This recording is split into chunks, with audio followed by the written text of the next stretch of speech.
بلغ العلا بكماله كشف الدجى بجماله حسنت جميع خصاله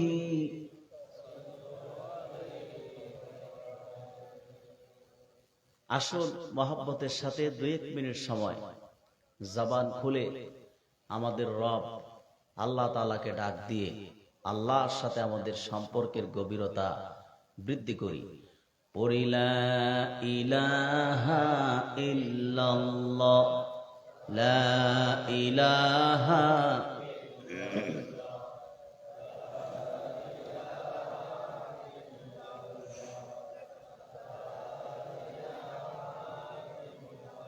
সাউন্ডটা ক্লিন হবে, চিকন হবে, একটু মিষ্টি হবে, আর একটু সামান্য বাড়বে। মোহাব্বত লা ইলাহা ইল্লাল্লাহ, লা ইলাহা ইল্লাল্লাহ, লা ইলাহা সুবহানাল্লাহ আলহামদুলিল্লাহ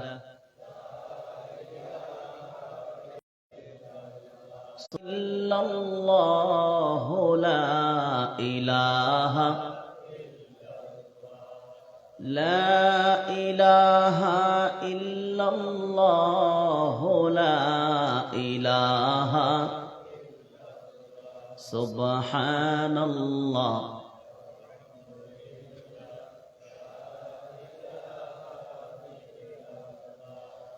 अल्लाह अल्लाह बोलो बंदे अल्लाह अल्लाह बोलो,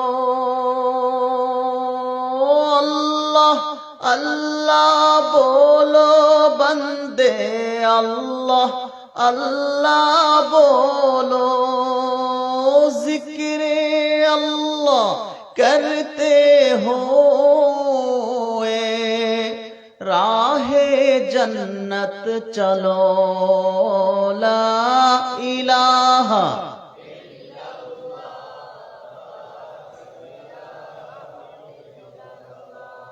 जोरे ला इलाहा इल्लल्लाह, ला इलाहा सुबहानल्लाह अल्हम्दुलिल्लाह सुबहानल्लाह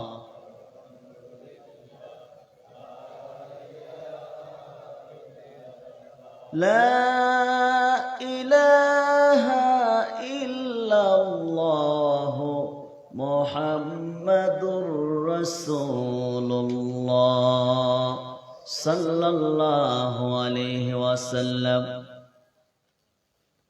ঐতিহ্যবাহী গর্জনিয়া মাঝির কাটা ইসলামী আদর্শ যুব সংস্থার উদ্যোগে আয়োজিত 2 দিন ব্যাপী ঐতিহাসিক 24তম তাফসীরুল কোরআন মাহফিলের আজকের সমাপনী অধিবেশনের সম্মানিত সভাপতি হাজরাত উলামায়ে কেরাম, আগত সম্ভ্রান্ত আমার দিনদার মুসলমান ভাই ও বন্ধুগণ, সবটুকু প্রশংসা মহান আল্লাহ তাআলার জন্য, যিনি আজকের এই বরকতপূর্ণ তাফসীরুল কোরআন প্ল্যাটফর্মে আমাদেরকে উপস্থিত হওয়ার তৌফিক দয়া করে ভিক্ষা দান করেছেন। সেজন্য আসুন হৃদয়ের সবটুকু আবেগ অনুভূতি উজাড় করে আল্লাহ পাকের রাজি ও খুশির জন্য আমরা জবান খুলে পড়ি আলহামদুলিল্লাহ। লাখো কোটি তার চেয়ে অনেক অনেক বেশি দরুদ ও সালাম আল্লাহর সৃষ্টির প্রধান আকর্ষণ, সমস্ত নবী ও রাসূলগণের মাথার মুকুট, শামসুল হিদায়াত, বদরুদ্দুজা, আখেরি নবী, সকল নবী ও রাসূলগণের ইমাম হযরত মুহাম্মদ মুস্তাফা সাল্লাল্লাহু আলাইহি ওয়াসাল্লামের উপর আল্লাহ পাক যাকে আজ থেকে ১০০০ বছর আগে সর্বশ্রেষ্ঠ ও সর্বশেষ নবী ও রসুল হিসেবে প্রেরণ করেছেন, যার পরে আজ পর্যন্ত পৃথিবীতে অবশ্যই কোন প্রকার নবী কিংবা রাসূল আসে নাই, অবশ্যই এখনো নাই, অবশ্যই কিয়ামত পর্যন্ত আসবে। সম্মানিত সুধী, গতকালও আপনাদের মাহফিলটি হয়েছিল, আর আজকেও মাহফিলটি আলহামদুলিল্লাহ বিদায় মোনাজাত পর্যন্ত কাছাকাছি সময় আল্লাহ তাআলা সফলতা দান করেছেন। আলহামদুলিল্লাহ বলে। আমার পূর্বে আপনারা বক্তব্য শুনে আসছিলেন বাংলাদেশ জামাত ইসলামী কক্সবাজার আপনাদের রামু উপজেলার ইউনিয়নের সম্মানিত নেতৃবৃন্দের জবান থেকে তারা এবং দিন কায়েমের পক্ষে বলিষ্ঠ কণ্ঠে কথা বলেছেন। আল্লাহ তাআলা প্রতিটি কথা কবুল করুন। আজকে প্রধান মুফাসসির হিসেবে আপনাদের সামনে বক্তব্য রেখেছেন আপনাদের কক্সবাজার জেলার সম্মানিত আলোচক এবং আপনাদের অহংকার বিশিষ্ট ইসলামী চিন্তাবিদ মাওলানা শফিউল হক জিহাদি বারাকাল্লাহু ফি উমরি, সম্মানিত সভাপতি বাংলাদেশ মাজলিসুল মুফাসসিরিন কক্সবাজার জেলা। বিশেষ বক্তা হিসেবে তারও আগে আপনাদের সামনে জ্ঞানগর্ভ আলোচনা উপহার দিয়েছেন আপনাদের অত্র এলাকার কৃতি সন্তান, আপনাদের গৌরব, কোকিল কণ্ঠের অধিকারী, ইসলামী আন্দোলনের অতন্ত্র প্রহরী হযরত মাওলানা হাফেজ ওমর ফারুক বিন ইসহাক বারাকাল্লাহু ফি উমরি, প্রধান শিক্ষক বেলতলি বাজার আদর্শ ইবতেদায়ী ও নুরানি ক্যাডেট মাদ্রাসা গর্জনিয়া। আরো যারা কথা বলেছেন প্রত্যেকের কথা আল্লাহ পাক কবুল করুন। বিদায় বেলা আমি খুব তাড়াতাড়ি বসেছি নাকি সন্ধ্যা রাতে? এটা সন্ধ্যা রাত না, আপনাদের চলে যাওয়ার সময় আমি বসেছি, যখন আপনারা মাহফিল থেকে বাড়িতে যাবেন এমন একটি সময়ে সবার শেষে বসেছি। তবে আপনারা কিছুক্ষণ থাকবেন তো, না ওঠাওঠি করবেন? ওঠাওঠি করলে এখন সময় দিলাম 2-1 মিনিট, চলে যেতে পারে, কিন্তু বক্তব্য শুরু হওয়ার পর আপনি একজন উঠবেন, আরেকজন কোরআন প্রেমিক শ্রোতার মনোযোগ নষ্ট করবেন, আমার মনোযোগ নষ্ট করবেন, এতে করে গুনাহগার হয়ে যাওয়ার সম্ভাবনা আছে। তা আমি বেশিক্ষণ আপনাদের সামনে কথা বলবো না। আমি দেখতেছি এই যে বৃষ্টির মতো দেখছেন, কুয়াশার পানি পড়তেছে, প্রচন্ড ঠান্ডা পড়েছে আপনাদের এলাকায়। আমি বুঝতে পারি না যে এত শীত আপনাদের এলাকায়, আমি শীতের কোনো কাপড়ই আনি নাই। সম্মানিত সুধী, তবে আমাদের মনোযোগটা যদি আল্লাহর কোরআনের আলোচনায় চলে আসে, আশা করি শীতের কুপকাত আমাদের কোনো মনোযোগ নষ্ট করতে পারবে না, ক্ষতি করতে পারবে না, ঠিক কিনা? আমি আপনাদের সামনে তেলাওয়াত করেছি কোরআন কারীমের 85 নম্বর সূরা সূরাতুল বুরুজ থেকে প্রথম 8টি আয়াতে কারিমা। মনোযোগ আছে আপনাদের ভাই? যেহেতু বেশি রাত হয়ে গেছে, আমি ভূমিকায় অযাচিত কোনো কথা বলতে চাই না। আপনাদের প্রত্যেকের সময় খুব মূল্যবান, ঠিক কিনা? সেজন্য জরুরি কিছু কথা আমরা শুনবো। আমি আলোচনায় প্রবেশ করতে যাচ্ছি। আমরা তেলাওয়াত করেছি সূরাতুল বুরুজ। কোন সূরা? সূরাতুল বুরুজ। এই সূরার প্রথম 8টি আয়াতে কারিমা আপনাদের খেদমতে তেলাওয়াত করেছি। এই 8টি আয়াতকে কেন্দ্র করে নির্ভরযোগ্য মুফাসসির ও মুহাদ্দিসগণের দৃষ্টিকোণ থেকে কিছু কথা আপনাদের সামনে তুলে ধরার চেষ্টা করব। আমাদের মালিক রব্বুল আলামিন আমাদেরকে সেই তৌফিক ভিক্ষা এনায়েত করুন। এই যে আপনি কষ্ট করে বসে আছেন, আমরা দেখতেছি আমাদের উপর বৃষ্টির পানি পড়তেছে, কুয়াশার পানি নাকি? এটাকে কি বলেন আপনারা? কুয়াশা কি কি? আচ্ছা আচ্ছা আচ্ছা, কুয়া। আচ্ছা ঠিক আছে, আঞ্চলিক হচ্ছে কুয়া। যাক, একটা শিখলাম আমি। তালিব বাসটা বাদ দিতে হবে। এই তো সম্মানিত ভাইরা, আপনাদের এই এলাকার, আপনারা বান্দরবনের কাছাকাছি নাকি? বর্ডারে আছে। আপনাদের কথাগুলো ভালো লাগে, আলহামদুলিল্লাহ। এই অত্র এলাকার মানুষগুলো একটু সরল সহজ এবং দিন প্রেমিক, আলহামদুলিল্লাহ। সম্মানিত সুধী, এই যে কষ্ট করে বসে আছেন খোলা আকাশের নিচে প্রচন্ড শীতকে উপেক্ষা করে, আল্লাহর কাছে বিনিময় চান? আওয়াজটা তো হলো না, চান কিনা? না চাইতেই তিনি আমাদের জন্য, আমরা যারা বসে আছি, না চাইতেই তিনি তার পক্ষ থেকে আমাদের জন্য 5টি পুরস্কার বরাদ্দ করেছেন। খুশি আছেন? সুবহানাল্লাহ তো বললেন না? সবাই কি বললেন না তো সুবহানাল্লাহ? পিছনের ভাইগুলো চুপচাপ বসে আছে, একটু আওয়াজ করে বলুন সুবহানাল্লাহ। কয়টি পুরস্কার? শুনুন কি কি পুরস্কার। প্রথম পুরস্কার, হাদিস সাক্ষী, কোরআনের বক্তব্য শোনার জন্য বা কোরআনের শিক্ষা গ্রহণ করার জন্য যখন কোন ব্যক্তি নিজের ঘর থেকে বের হয়, কোন মাদ্রাসা অথবা উন্মুক্ত প্রতিষ্ঠান তাফসিরুল কোরআন ময়দানের দিকে যায়, বান্দা নিজের ঘর থেকে বের হবার সাথে সাথে আল্লাহ রাব্বুল আলামিন তার জন্য আল্লাহর জান্নাতের দরজা পর্যন্ত রাস্তাকে সহজ ও সুগম বানিয়ে দেয়। জান্নাতের রাস্তা সহজ। আপনার রামু চা বাগান দিয়ে আপনাদের গর্জনিয়া যে ঢুকলাম, এই রাস্তাটা সহজ না কঠিন? আমি তো আগে জানি নাই, জানলে ঘোড়ার গাড়ি নিয়ে আসা দরকার ছিল। রাস্তার এই অবস্থা সেটা জানতাম না। যারা দায়িত্বশীল ছিল তারা সম্ভবত টাকা পয়সা চুরি করেছে, কাজ করে নাই।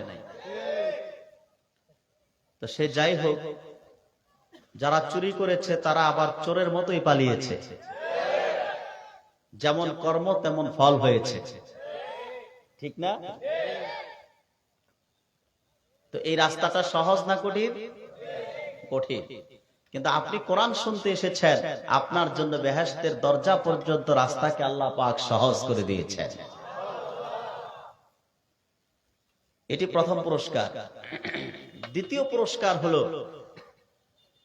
আপনি যখন হেঁটে হেঁটে মাহফিলে এসেছেন, আল্লাহর পক্ষ থেকে একদল স্পেশাল ফেরেশতা টিম জমিনে নেমে এসেছেন। তারা তাদের নূরের পাখাগুলো আপনার পায়ের নিচে বিছিয়ে আপনাকে সংবর্ধনার মাধ্যমে মাহফিল পর্যন্ত নিয়ে এসেছেন। 3 নাম্বার পুরস্কার হলো,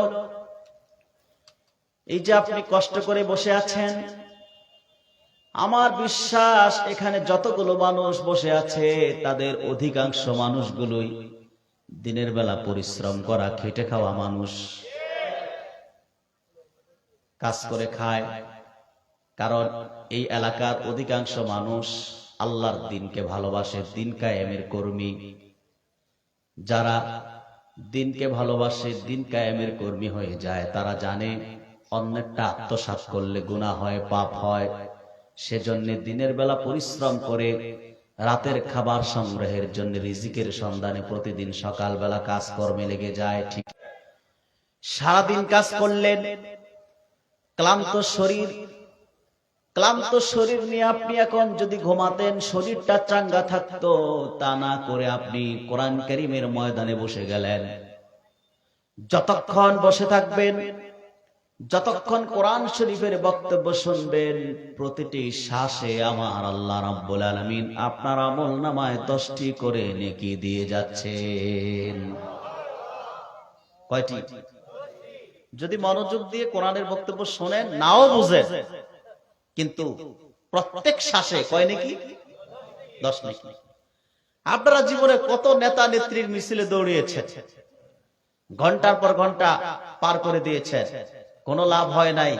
রং চা, লাল চা আর টুস বিস্কুট পেয়েছেন, বা সবচেয়ে কম দামি আকিস বিড়ি পেয়েছেন, ঠিক কিনা? কিন্তু এখানে বসে আছেন আপনি আল্লাহর মেহমান, আপনি কোরআন শরীফের শ্রোতা। আপনার সম্মান মর্যাদা কত বেশি জানেন? আপনি বসে আছেন আপনার গুনাহ মাফের জন্য আকাশে, জমিনে, গ্রহে, নক্ষত্রে, পাহাড়ে, পর্বতে, সাত ও সমুদ্রে আল্লাহর যত সৃষ্টি রয়েছে, এবং কি নদ নদী, সমুদ্রের মাছগুলো পর্যন্ত আপনার গুনাহ মাফের জন্য আমার আল্লাহর কাছে দোয়া করে যাচ্ছে। কত দামি আজকে আপনি। 5 নাম্বার পুরস্কার হলো, আমরা কিছুক্ষণ বক্তব্য শুনবো, কিছুক্ষণ পরে আমরা সবাই সম্মিলিতভাবে তওবা করব, ইস্তেগফার করব, একটা মুনাজাত করব, ঠিক কিনা? আজকের মাহফিল সমাপ্ত হবে মুনাজাতের মাধ্যমে।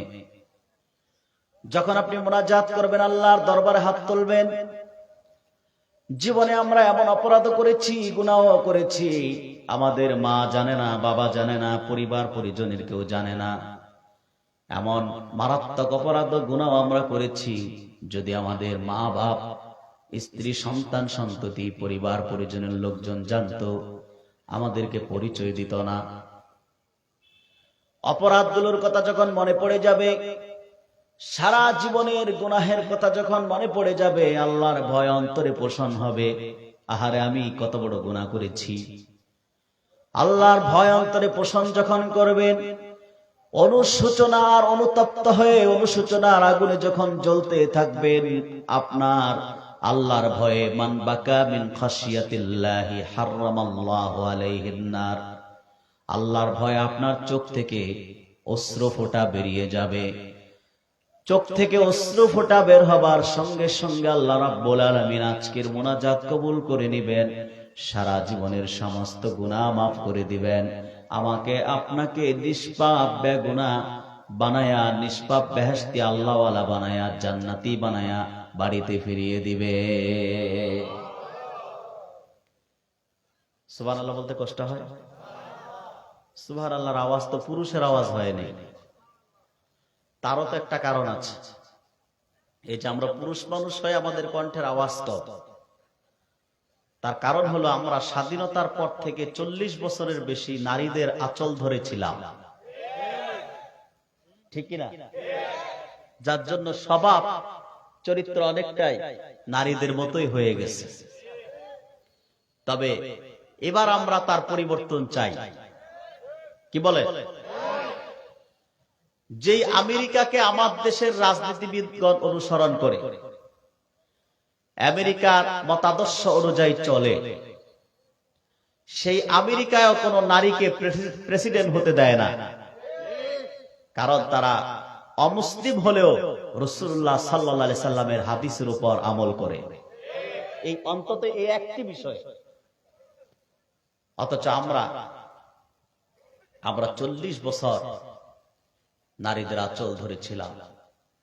আমাদেরকে এখন পরিবর্তন আনতে হবে। আর আমরা দেখেছি স্বাধীনতার পর থেকেই বাংলাদেশে এরা বা ওরা যারাই এসেছে, শান্তির সমাজ বিনির্মাণ করা তাদের দ্বারা সম্ভব হয় নাই। দুর্নীতি, দুঃশাসন, চুরি মুক্ত বাংলাদেশ গঠন করা সম্ভব হয় নাই। দারিদ্রতা দূর করা সম্ভব হয় নাই। মজলুমের অধিকার রক্ষা করা সম্ভব হয় নাই।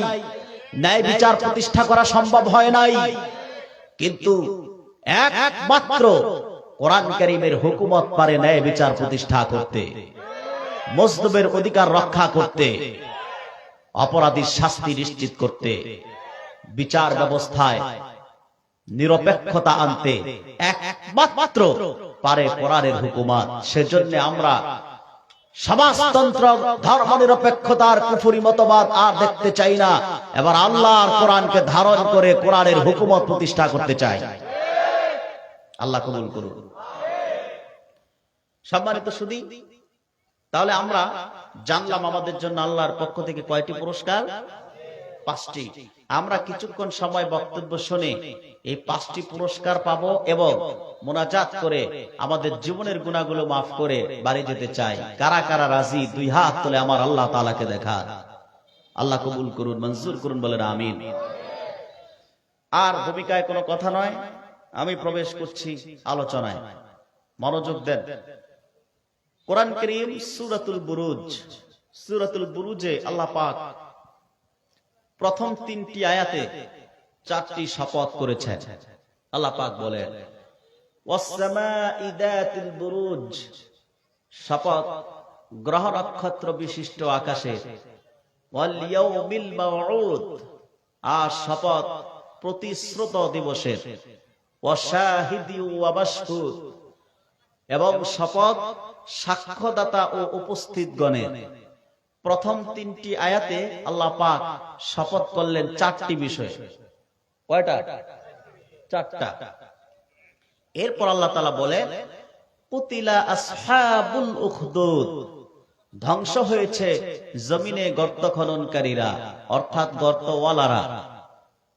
আন-নারি যাতিল ওয়াকুদ, যে গর্ত অগ্নিশিখায় পরিপূর্ণ ছিল। ইদহুম আলাইহা কুউদ, তারা যখন গর্তের কিনারায় বসেছিল। ওয়াহুম আলা মা ইয়াফআলুনা বিল মুমিনিনা শুহুদ, তারা গর্তের কিনারায় বসে বসে ঈমানদারদের সাথে যে আচরণ করছিল তা প্রত্যক্ষ করছিল, দেখছিল। ওয়ামা নাকামু মিনহুম ইল্লা আইয়ুমিনু বিল্লাহিল আজিজিল হামিদ, তারা তাদের সাথে এরূপ আচরণ করেছিল শুধু এই কারণে যে তারা ঈমান এনেছিল মহাপরাক্রমশালী ও প্রশংসার যোগ্য আল্লাহ তাআলার উপর। আল্লাহ তাআলা সূরাতুল বুরুজে প্রথম আয়াতে শপথ করলেন ওয়াস-সামাঈ যাতিল বুরুজ, শপথ গ্রহ নক্ষত্র বিশিষ্ট আকাশে। নক্ষত্র বিশিষ্ট আকাশে। এই আকাশটা ছোট না বড়? আরে বাবা, আপনারা আরেকটু আওয়াজ করতে হবে। আমি অনেক ক্লান্ত, খুব ক্লান্তি নিয়ে আপনাদের মাঝে উপস্থিত হয়েছে। আমি গতকাল ছিলাম সেই পটুয়াখালী, আজকে আপনাদের এখানে। তার আগের দিন ছিলাম আমি পাটগ্রাম, নাম শুনছেন? আপনাদের কক্সবাজার বাংলাদেশের শেষ সীমানা, ঠিক ওইরূপ শেষ সীমানা স্থলবদ্ধ পাটগ্রাম, লালমনিরহাট। তো আপনারা আমাকে একটু সাপোর্ট দিবেন না? বলেন, একটু কথা বলা লাগবে আপনাদের। আল্লাহ তাআলা প্রথমে শপথ করলেন নক্ষত্র বিশিষ্ট আকাশে। আকাশটা ছোট না বড়? বড়। তাহলে আল্লাহ তাআলা, আল্লাহর তো শপথ করার কোনো প্রয়োজন নাই, কারণ তিনি যা বলেন তা সত্য, ঠিক কিনা? আল্লাহর কথা কোরআন শরীফে যা এসেছে, কোরআন কারীম কি শুধু সত্য না মহাসত্য? শুধু কি মহাসত্য না ধ্রুব সত্য? শুধু কি ধ্রুব সত্য না সত্যের সত্য? তাহলে আল্লাহ শপথ করার কোনো প্রয়োজন আছে? কিন্তু তিনি করেছেন। কিন্তু তিনি করেছেন। কোরআন আল্লাহ তাআলার বাণী। কার বাণী? আল্লাহর বাণী। এই কোরআনকে অবিশ্বাস করার কোনো সুযোগ। কোরআন কারীম, এই যে আজকে আপনারা মাহফিল এসেছেন, উন্মুক্ত ময়দানে আজকে মাহফিল হচ্ছে। গত 10 বছরের বেশি এই রকম পরিবেশে আমরা খুব কম কথা বলতে পেরেছি। কোরআনের ময়দান থেকে আমাদের বিচ্ছিন্ন করা হতো, বাধা দেওয়া হতো, ঠিক না? কোরআন কারীমের মাহফিলগুলোকে জঙ্গিবাদের আস্তানা বলা হতো, মৌলবাদের আখড়া বলা হতো। কিন্তু এখন মৌলবাদ রয়ে গেছে, ওদের ভাষায় জঙ্গিবাদও রয়ে গেছে, ওরাই নাই, ঠিক না? অর্থাৎ জিহাদের পক্ষে যারা কথা বলতো তাদেরকে জঙ্গিবাদ বলতো। তা আমরা তো শুধু জিহাদের পক্ষে না, বরং নিজেরাই জিহাদ করার জন্য প্রস্তুত, ঠিক কিনা? তো ওই হিসেবে ওদের ভাষায় আমাদের ওরা জঙ্গিবাদ বলতো, তা আমরা রয়ে গেছি, ওরাই চলে গেছে, পালায় গেছে। এটা আর বইলেন না, আর কত বলবেন? সম্মানিত সুধী, সম্মানিত ভাইরা, কোরআন কারীম সত্য। কার বাণী? এই কোরআনের বিপক্ষে যারাই অবস্থান নিয়েছে, পরিণতি তাদের ভালো হয় নাই। হাদিস সাক্ষী রাসূল করিম সাল্লাল্লাহু আলাইহি সাল্লাম ১৫০০ বছর আগে হুঁশিয়ার করেছেন, ইন্নাল্লাহা লা ইয়ারফাউ বিহাদাল কিতাবি আকওয়ামান ওয়া ইয়াদউ বিহি আখারিন। নিশ্চিত যে ব্যক্তি কোরআনকে ধারণ করে, কোরআনের আদর্শ গ্রহণ করে, কোরআন কারীমকে নেতা মানে, কোরআন অনুযায়ী জীবন যাপন করে সমাজ চালায়, রাষ্ট্র চালায়, কোরআনকে গ্রহণ করার কারণে, কোরআন কারীমের কারণে তার মর্যাদা জাতির আসনে সমাসীন হয়ে যায়। আর যেই হতভাগা কোরআন কারীমের বিপক্ষে অবস্থান নেয়, কোরআনের বিরোধিতা করে, কোরআন শরীফের লানতের মাধ্যমে তার মর্যাদা মাটির সঙ্গে মিশে যায়। ঠিক কি না? কোরআন শরীফ যুগে যুগে, এই যে 14 বছর কোরআনের মাহফিলে বাধা দেওয়া হতো, আর আপনাদের দক্ষিণ চট্টগ্রামে আরেক শয়তান ছিল, ফেরাউনের ছোট ভাই আব্দুল্লাহ ইবনে উবাই ইবনে সলুল, মুনাফিক সর্দারের খালাতো ভাই, নামে আলেম ছিল কিন্তু আসলে বড় ধরনের জালেম ছিল। সে ইসলামিক স্কলারদের এই দক্ষিণ চট্টগ্রামে আসতে দিত না, মাহফিল বন্ধ করে দিত। এবং কি তাদের যে ভুয়া পাতানো নির্বাচন ছিল, পালানোর আগের যে নির্বাচন, সেই নির্বাচনের আগেও সে থ্রেট করে বলেছিল যে আমার উস্তাদ আল্লামা আব্বাসী হুজুরকে চুনতি মাহফিলে আসতে দিবে না। আমার উস্তাদ আবার তার বক্তব্য পেয়ে তাকে থ্রেট করেছিল, বলেছিল যে আমি আব্বাসী যাব, কিন্তু আমি দেখব সে নদবী কাপড় চোপড় নিয়ে থাকতে পারে কিনা, লোহাগাড়ায় সাতকা নিয়ে। কিন্তু দেখা গেছে কোরআনের মুফাসসিরের বক্তব্য সঠিক হয়ে গেছে, সে নিজেই পালাতে বাধ্য হয়েছে। ঠিক কিনা? আল্লামা সাইদি রাহমাতুল্লাহি আলাইহি তিনি তার এক বক্তব্যে বলেছিলেন, এবং তিনি তার মৃত্যুর আগেও বলে গিয়েছেন যে আমার রক্ত জালিমদেরকে শান্তিতে ঘুমাতে দিবে না, আমার রক্ত তাদেরকে অশান্তি সৃষ্টি করবে। আমরা দেখেছি ওনাকে চেষ্টা করা হয়েছে ফাঁসি দেওয়ার, দিতে তো পারে নাই, অবশেষে ইনজেকশন প্রয়োগ করে ওনাকে শহীদ করা হয়েছে। কিন্তু তার রক্ত স্বৈরাচারের গদিতে আগুন জ্বালায় দিয়েছে। ঠিক না? সম্মানিত সুধী, কোরআন শরীফ আল্লাহর বাণী। কার বাণী? এই কোরআনের বিপক্ষে যারাই বিরোধিতা করে, চ্যালেঞ্জ করে, তারা ভেঙ্গে যায়, তারা ধূলিসাৎ হয়ে যায়। কোরআন যখন নাজিল হতে লাগলো, সূরাতুল ফুরকানের বক্তব্যে, সূরাতুল ফুরকানের আসবাবুন নুজুলে মুফাসসিরিন কেরাম নকল করেছেন, রাসূল করিম সাল্লাল্লাহু আলাইহি সাল্লামের উপর যখন কোরআন নাজিল হতে লাগলো, রাসূল করিম সাল্লাল্লাহু আলাইহি সাল্লাম কোরআন শরীফের বাণী মানুষের কাছে পৌঁছাতে লাগলেন। তখন আবু জেহেল, উতবা, সায়বা, ওয়ালিদ বিন মুগিরাদের মাথা নষ্ট হয়ে যায়। যারাই রাসূলুল্লাহর কাছে যায়, কোরআন শরীফ শুনে তারাই ইসলাম কবুল করে মুসলমান হয়ে যায়। তখন আবু জেহেল, উতবা, সায়বা, ওয়ালিদ বিন মুগিরারা মানুষের কাছে যে তত্ত্ব সন্ত্রাস করতে লাগলো, বলতে লাগলো, তোমরা যে মুহাম্মদ সাল্লাল্লাহু আলাইহি ওয়াসাল্লামের কাছে যাও, তিনি যে তোমাদেরকে বলেন আল্লাহর বাণী শোনান, আসলে তা আল্লাহর বাণী না, তা জিনের কথা। কেউ বলতো তা জাদু, কেউ বলতো কবির কবিতা, কেউ বলতো মুহাম্মদ সাল্লাল্লাহু আলাইহি ওয়াসাল্লাম নিজেই তা রচনা করে শোনান। আল্লাহর পক্ষ থেকে অবিশ্বাসী কাফেরদেরকে চ্যালেঞ্জ করা হলো। কোরআনের ভাষায় আল্লাহ পাক বলেন, قل إن اجتمعت الإنس والجن على أن يأتوا بمثل هذا القرآن لا يأتون بمثله ولو كان بعضهم لبعض ظهيرا।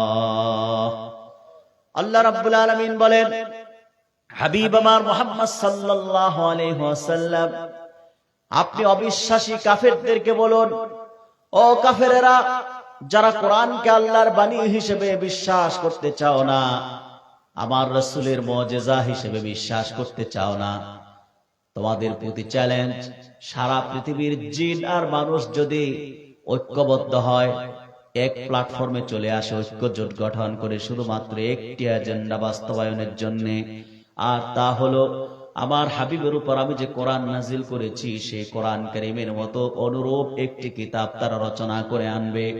কিয়ামত পর্যন্ত জিন আর মানুষ ঐক্যবদ্ধ হয়ে চেষ্টা চালালেও আমার কোরআনের অনুরূপ একটি কিতাব তারা আনতে সক্ষম হবে না। আনতে পারছে? পারে নাই। বিরোধিতা বন্ধ হয় নাই। আল্লাহর পক্ষ থেকে আসলো দ্বিতীয় চ্যালেঞ্জ। আম ইয়াকুলুনা ইফতারা কুল ফাআতু বিআশরি সুওয়ারিম মিসলিহি মুফতারিয়াত। যারা কোরআনকে অবিশ্বাস করো, বিশ্বাস করতে চাও না, কোরআনের মতো কোরআন আনতে পারো নাই, 10টি সূরার মতো সূরা এনে দেখাও তো দেখি। তাও তারা পারে নাই। বিরোধিতা বন্ধ হয় নাই। আল্লাহর পক্ষ থেকে আসলো তৃতীয় চ্যালেঞ্জ। ওয়া ইন কুনতুম ফি রাইবিম মিম্মা নাযালনা আলা আবদিনা ফাআতু বিসূরাতিম মিন মিসলিহি ওয়াদউ শুহাদাআকুম মিন দুনিল্লাহি ইন কুনতুম সাদিকিন। আল্লাহ রাব্বুল আলামিন বলেন, অবিশ্বাসী কাফেরেরা, কোরআনকে যারা আল্লাহর বাণী হিসেবে বিশ্বাস করতে চাও না, আমার কোরআনের মতো কোরআন আনতে পারো নাই, 10টি সূরার মতো অনুরূপ সূরাও তোমরা রচনা করে দেখাতে পারো নাই, আমার কোরআনের একটি সূরার মতো সূরা রচনা করে এনে দেখাও তো দেখি। আর একটি সূরা রচনা করতে শুধু আরব নয়, কি আফ্রিকা, কি আমেরিকা, এই পৃথিবীতে আকাশের নিচে জমিনের উপরে আল্লাহ ছাড়া তোমাদের যত সাহায্যকারী আছে, বন্ধু আছে, তোমাদের সকল সাহায্যকারীদের নিয়ে চেষ্টা চালাও। আমার কোরআনের 114টি সূরা রয়েছে, একটি সূরার মতো সূরা রচনা করে এনে দেখাও তো দেখি। কাফেররা কি পেরেছে নাকি? পারে নাই, ঠিক কিনা? কিন্তু যুগে যুগে কোরআন শরীফের বিরোধিতা করেছে, এখনো করে যাচ্ছে। কাফের আবু জেহেলদের উত্তরসূরিরা এখন তো কম ছিল, তারাও করেছে, ঠিক কিনা? সম্মানিত সুধী, তাহলে আল্লাহ পাক সূরাতুল বুরুজে শপথ করেছেন, ওয়াস-সামাঈ যাতিল বুরুজ, গ্রহ নক্ষত্র বিশিষ্ট আকাশের শপথ। সুবহানাল্লাহ বলবেন না? আকাশ বড় না ছোট? আওয়াজ করে বলেন, বড় না ছোট? তো এই যে বিশাল গ্রহ নক্ষত্র বিশিষ্ট আকাশের শপথ আল্লাহ তাআলা করলেন। লিল কাওয়াকিবি ইসনা আশারা বুরজান, আকাশের নক্ষত্র রাজির জন্য রয়েছে 12টি কক্ষপথ। এই পৃথিবীতে মানুষের চলাচলের জন্য, জীবন যাপনের জন্য মানুষের চলাচলের সুবিধার্থে পথ রয়েছে। সড়ক পথ, স্থলপথ, জলপথ, আকাশপথ আছে কি? আছে, আছে। এগুলো মানুষের সুবিধার্থে, ঠিক কিনা? মানুষের চলাচলের জন্য যেমন সড়ক পথ আছে, আকাশ পথ আছে, জলপথ, স্থলপথ রয়েছে, ঠিক সেভাবে আকাশে নক্ষত্ররাজি দেখতে পাচ্ছেন, তাদের চলাচলের জন্য 12টি রয়েছে কক্ষপথ। কয়টি? তাকাদ্দামাত ফিল ফুরকান, সূরাতুল ফুরকানে সম্পর্কে বিস্তারিত আলোচনা করা হয়েছে। আল্লাহ রাব্বুল আলামিন বলেন, তাবারাকাল্লাযী জাআলা ফিস সামাঈ বুরুজান ওয়া জাআলা ফীহা সিরাজান ওয়া কমারান মুনীরা। অসীম বরকত সম্পন্ন তিনি, যিনি আকাশে বুরুজ নির্মাণ করেছেন এবং তার মধ্যে একটি প্রদীপ ও একটি আলোকময় চাঁদ উজ্জ্বল করেছেন। বলুন সুবহানাল্লাহ। وهو الذي جعل الليل والنهار خلفة لمن أراد أن يذكر أو أراد شكورا। তিনি রাত ও দিনকে পরস্পরের স্থলাভিষিক্ত করেছেন এমন প্রত্যেক ব্যক্তির জন্য যে শিক্ষা গ্রহণ করতে বা কৃতজ্ঞ হতে চায়। কোন মানুষ যদি পৃথিবীতে শুধু এতটুকু চিন্তা করে রাতের পর দিন, দিনের পর রাত, এই ধারাবাহিকতা কে সৃষ্টি করলেন আর কে পরিচালনা করেন, শুধু যদি এতটুকু চিন্তা করেন রাতের পর দিন আসে, দিনের পর রাত আসে, এই রাত আর দিনকে কে পরিচালনা করেন, রিমোট কে পরিচালনা করেন, শুধু এতটুকু চিন্তা করলে কোনো মানুষ আল্লাহর জমিনে আর নাস্তিক থাকতে পারে না। ঠিক কিনা? আল্লাহ পাক শপথ করেছেন গ্রহ নক্ষত্র বিশিষ্ট আকাশের শপথ, ওয়াল ইয়াউমিল মাউউদ, প্রতিশ্রুত দিবসের শপথ, আই ইয়াউমাল কিয়ামা, অর্থাৎ কিয়ামত দিবসের শপথ। দ্বিতীয় শপথটি হলো কিয়ামত দিবসের শপথ। কিয়ামত হচ্ছে একটি বিভীষিকাময় সময়, ঠিক কিনা বলেন? সেই কিয়ামত দিবসের শপথ আল্লাহ পাক করেছেন। কিয়ামত দিবসটা কেমন ভয়াবহ হবে। আল্লাহ রাব্বুল আলামিন যখন এই পৃথিবীকে ধ্বংস করার সিদ্ধান্ত নেবেন, যখন তিনি কিয়ামত সংঘটিত করবেন, হযরত ইসরাফিল আলাইহিস সালাম তিনি সিংহা নিয়ে অপেক্ষা করছেন, আল্লাহর হুকুমের অপেক্ষা। হযরত ইসরাফিলকে যখন আল্লাহ পাক নির্দেশ করবেন, হযরত ইসরাফিল আলাইহিস সালাম যখন সিংহায় ফুৎকার করবেন, সারা পৃথিবীতে প্রকম্পন শুরু হয়ে যাবে। তিনি যখন আবার ফুৎকার করবেন, সারা পৃথিবীর পাহাড় পর্বত হিমালয়গুলো ভেঙে টুকরা টুকরা হয়ে তুলার ন্যায় উঠতে থাকবে। হযরত ইসরাফিলের দ্বিতীয় ফুৎকারের পর এই জমিন, এই মাটি তার সমস্ত বহন ছেড়ে দিবে, ভার ছেড়ে দিবে। অর্থাৎ মাটিতে লক্ষ লক্ষ কোটি কোটি মানুষ আছে, পুরাতন কবর রয়েছে, কবরগুলোতে মানুষ আছে, ঠিক কিনা বলেন? কবরের যে মানুষগুলো হাজার হাজার বছর, শত শত বছর ঘুমিয়ে আছেন, কবরের মাটিগুলো সরে যাবে, লাশগুলো জীবিত হয়ে তারা সব হাসরের ময়দানের দিকে দৌড়াতে থাকবে। কিয়ামতের সেই বিভীষিকাময়ের বর্ণনা দিতে যে আল্লাহ রাব্বুল আলামিন সূরা জিলজালে বিস্তারিত আলোচনা করেছেন। আমার আল্লাহ বলেন, ইযা যুলজিলাতিল আরদু জিলজালাহা ওয়া আখরাজাতিল আরদু আসকালাহা ওয়া ক্বালাল ইনসানু মা লাহা। মানুষ যখন দেখবে কবর, মাটি, এই পৃথিবী তার বহন ছেড়ে দিচ্ছে, ভার ছেড়ে দিচ্ছে, তখন মানুষ বলা বলি করবে, আহারে জমিনের কি হয়েছে, পৃথিবীর কি হয়েছে, কেন সে তার ভার ছেড়ে দিচ্ছে। যখন দেখবে কবরগুলো ফেটে যাচ্ছে, মৃত লাশগুলো জীবিত হয়ে দাঁড়িয়ে যাচ্ছে, মানুষ বলা বলি করবে, আহারে পৃথিবীর কি যেন হয়েছে, পৃথিবী কেন তার বহন ছেড়ে দিয়েছে। কিয়ামতের কঠিন বিভীষিকাময় সেই কিয়ামত দিবস, প্রতিশ্রুত দিবসের শপথ করেছেন আমার আল্লাহ পাক সূরাতুল বুরুজের দ্বিতীয় আয়াতে। এখানে অনেক ব্যাখ্যা আছে, আমি ব্যাখ্যা যাচ্ছি না। আমি দেখতেছি রাত হচ্ছে, আপনাদেরও চলে যাওয়ার সময় হয়ে যাচ্ছে, অনেকে উঠে যাচ্ছেন, সেজন্য আমি খুব সংক্ষেপ করে কিছু কথা বলবো। আধা ঘন্টা বসতে পারবেন তো? কষ্ট হবে না তো আধা ঘন্টা? দেখো, এরপর আল্লাহ পাক বলেন তৃতীয় শপথ, ওয়াশাহিদি ওয়া মাশহুদ, সাক্ষ্যদাতা ও উপস্থিতগণের শপথ। এখানে মুফাসসিরদের বক্তব্য হলো আল্লাহ তাআলা জুমা দিবসের শপথ করেছেন। কোন দিবসের? আর আরাফা দিবসের শপথ করেছেন। এখানে দুইটি শপথ, একটি জুমা দিবস আর একটি আরাফা দিবস। সপ্তাহে সবচেয়ে বড় দিন কোনটি? জুমার দিন। এবং সপ্তাহের জুমার দিনে, জুমা দিবসে মানুষ সমবেত হয়, সমাগম হয়, ঠিক কিনা? একত্রিত হয় জুমা পড়ার জন্য। আল্লাহ তাআলা সপ্তাহের শ্রেষ্ঠ দিন জুমার দিন, জুমার দিনে শপথ করেছেন। বছরের সবচেয়ে শ্রেষ্ঠ দিন কোনটি বলে? আরাফার দিন, হজের দিন, ঠিক কিনা?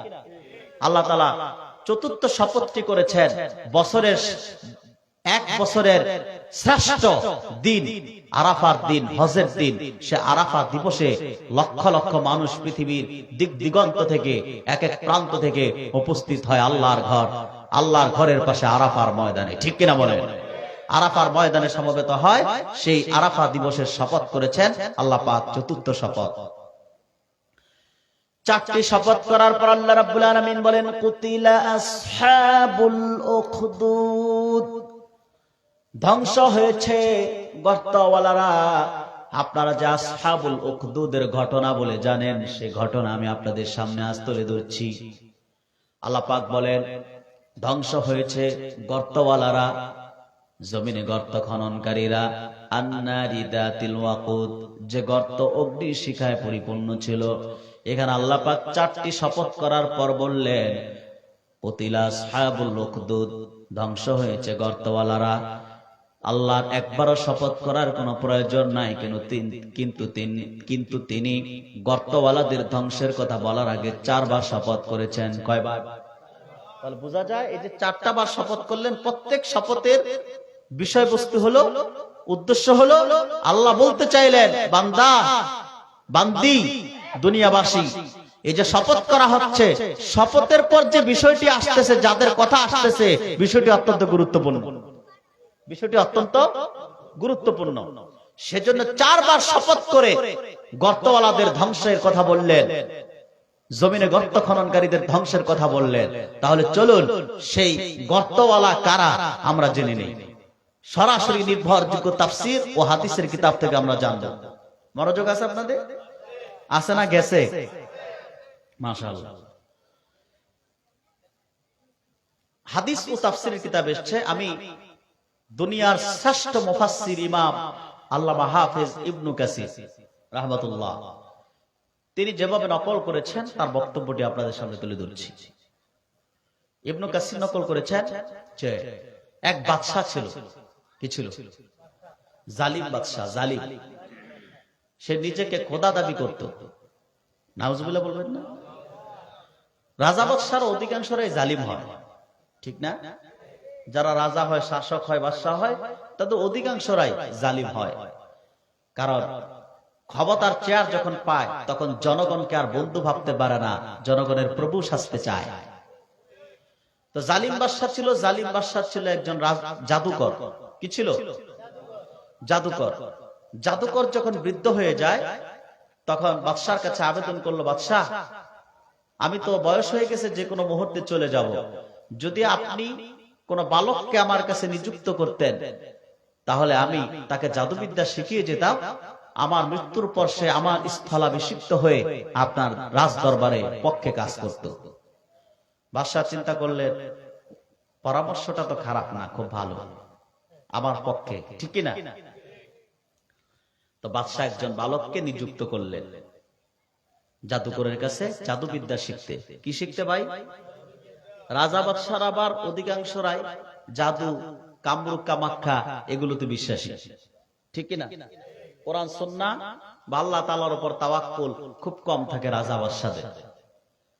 তো একজন বালককে নিযুক্ত করলেন, বালক প্রতিদিন জাদুবিদ্যা শিখতে যায় জাদুকরের কাছে। কার কাছে? জাদুকরের কাছে। জাদুকরের আস্তানা যে রাস্তা দিয়ে যেত, ওই রাস্তায় প্রতিমধ্যে একজন খ্রিস্টান সন্ন্যাসী ছিল, খ্রিস্টান পাদ্রী। খ্রিস্টান, সে ছিল আল্লাহতে বিশ্বাসী। সে আবার বালক তার আস্তানায় বসতো, খ্রিস্টান পাদ্রী মাঝে মধ্যে বসতেন। খ্রিস্টান পাদ্রী তাকে আল্লাহ চিনতে দাওয়াত দিতে শুরু করলেন। একদিন, 2 দিন, 3 দিন, প্রায় সময় বালকটি খ্রিস্টান পাদ্রীর কাছে বসতো। বালককে প্রতিদিন খ্রিস্টান পাদ্রী আল্লাহকে চিনতে, এই যে জালিম বাদশা যাকে সে রব মানে, সে তো আসলে রব না, আসল রব আছেন, তিনি এক, তার কোন শরীক নাই।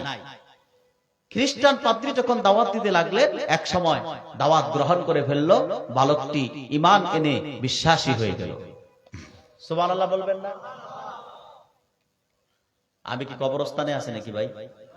একটু সুবহানাল্লাহ আলহামদুলিল্লাহ তো বলা লাগবে আপনাদের। শীত লাগতেছে খুব বেশি? তা তো লাগতেছে, না না বললে তো হবে না, লাগতেছে, কষ্ট হচ্ছে। কষ্ট হচ্ছে না? তবে কষ্ট যত বেশি, মিষ্টি তত বেশি। এই যে কষ্ট করে আল্লাহর কোরআন শুনতেছে, আল্লাহ তাআলা গুনাহগুলো মাফ করে দিবেন, কিসমত খুলে দিবেন। বালকটি ঈমান আনলেন, আল্লাহতে বিশ্বাসী হয়ে গেল। বালক যখন আল্লাহতে বিশ্বাসী হয়ে যায়, তো একদিন বালক চিন্তা করলেন যে জাদুকরও বলে জাদুকরের দাওয়াত সত্য, খ্রিস্টান পাদ্রী সে বলে তার দাওয়াত সত্য। আসলে সত্য কার দাওয়াত আমি কেমন করে বুঝবো? এটি বালকের প্রশ্ন। ছোট্ট সেই বালক জাদুবিদ্যা শিখতে আরেকদিন যাচ্ছেন জাদুকরের কাছে। প্রতিমধ্যে দেখতে পান হাজার হাজার জনতা দাঁড়িয়ে আছেন, তাদের পথকে অবরোধ করে রেখেছে একটি ভয়ঙ্কর জন্তু। কেউ কেউ বলেছেন তা সিংহ। মানুষের চলাচলের রাস্তায় একটি সিংহ দাঁড়িয়ে আছে। হাজার হাজার মানুষ পথ পারাপার করতে পারছেন না, সবাই দাঁড়িয়ে আছে সিংহের ভয়ে। কিসের ভয়ে? এখন যদি আপনি দেখেন একটি সিংহ, আপনি কি থাকবেন নাকি? কথা বলেন। আরে ভাই, সিংহ বাঘ এগুলো তো অনেক দূরের বিষয়। আজ থেকে 4 মাস আগে যখন কোন মাহফিলে বক্তা আলোচনা করছেন, শ্রোতারা যখন দেখছেন যে 3-4 জন পুলিশ আসতেছে, বন্দুকধারী পুলিশ, সব শ্রোতা দৌড়। ঠিক কিনা? বাঘ আর সিংহ তো অনেক দূরের বিষয়। যদি দেখেন যে মাঠে একটি বাঘ আসছে, আপনারা কেউ থাকবেন? চিন্তা তো করবেন না। ঢাকা থেকে হুজুর এসেছে ওয়াজ করতে, তার কি অবস্থা হবে? ভাববেন যে নিজের জীবন রক্ষা করি, হুজুর তো একা, মরলে মরুক। সম্মানিত সুধী, তাহলে মানুষ সিংহকে ভয় পায়, বাঘকে ভয় পায়, পায় কিনা? পুলিশকে ভয় পায়। আর পুলিশকে আমরা অনর্থক ভয় পাই। পুলিশকে কেন ভয় করবো ভাই? অপরাধী না পুলিশকে ভয় পাবে? আমরা কি অপরাধী? আমরা দ্বীনের কর্মী। আমরা এই জমিনে আল্লাহর দ্বীন প্রতিষ্ঠার পক্ষে কথা বলি। আমরা এই কোরআন কারীমের পক্ষে কোরআনের কথা বলি, আল্লাহর কথা মানুষের কাছে পৌঁছে দেই। কিসের ভয়, কিসের ভীতি? কারণ তার কথার চেয়ে তো কারো কথা সুন্দর নয়, সত্য নয়। আমরা সে আল্লাহর কথাগুলো মানুষের সামনে শোনাই। আমরা পুলিশকে কেন ভয় করব? আমরা তো অপরাধী না। সম্মানিত সুধী, দেখলেন ভয়ঙ্কর জন্তু সিংহ দাঁড়িয়ে আছে, মানুষ আর পারাপার করতে পারছে না। এটি একটি সমস্যা কিনা বলেন? বালকটি যখন দেখলো সিংহ দাঁড়িয়ে আছে, মানুষ যেতে পারছে না, বালক তখন ভাবলেন আজকে আমার পরীক্ষা করার সময় এসেছে, সুযোগ এসেছে। আমি আজ পরীক্ষা করব কার দাওয়াত সত্য, জাদুকরের নাকি পাদ্রীর। তখন বালকটি একটি ছোট্ট পাথরের টুকরা হাতে নিলেন আর বললেন আল্লাহুম্মা ইন কানা আমরুর রাহিব আহাব্বু ইলাইকা মিন আমরিস সাহির ফাকতুল হাদিহিদ দাব্বা হাত্তা ইয়ামদিয়ান নাস। হে আল্লাহ, যদি জাদুকরের চাইতে পাদ্রীর দাওয়াত তোমার কাছে সত্য মনে হয়, আমার পাথরের আঘাতে ভয়ঙ্কর জন্তু সিংহটিকে তুমি মৃত্যু দাও, মেরে ফেলো। হাজার হাজার মানুষের চলাচলের পথ খুলে দাও। এই কথা বলে ছোট্ট বালকটি পাথরের টুকরা দিয়া সিংহের দিকে আঘাত করলেন, নিক্ষেপ করলেন। সঙ্গে সঙ্গে সিংহটি মারা গেল। হাজার হাজার জনতা এই বালকের অলৌকিক ঘটনা দেখে আশ্চর্য হয়ে গেল, অবাক হয়ে গেল। আমরা দীর্ঘদিন দাঁড়িয়ে আছি, সিংহের ভয়ে দীর্ঘ সময় দাঁড়িয়ে আছি, যেতে পারছি না। কিন্তু বালকটি কোন মালিকের কাছে যেন আশ্রয় চাইলেন, দোয়া করলেন, আর পাথর দিয়ে আঘাত করার সঙ্গে সঙ্গে সিংহটি মারা গেল। আমাদের পথ খুলে গেল। অবাক হয়ে গেল সবাই। তার অলৌকিক ঘটনা, তার সুনাম ছড়ায় গেল সারা দেশে। এমন ঘটনা ছড়াতে বেশি সময় লাগে? কথা বলেন। পত্রিকায় দিতে হয় এগুলো? এমনি কক্সবাজার থেকে দৌড়াতে দৌড়াতে চিটাগাং, চিটাগাং থেকে ঢাকা, বাতাসের আগে পৌঁছে যায়। ঠিক কিনা?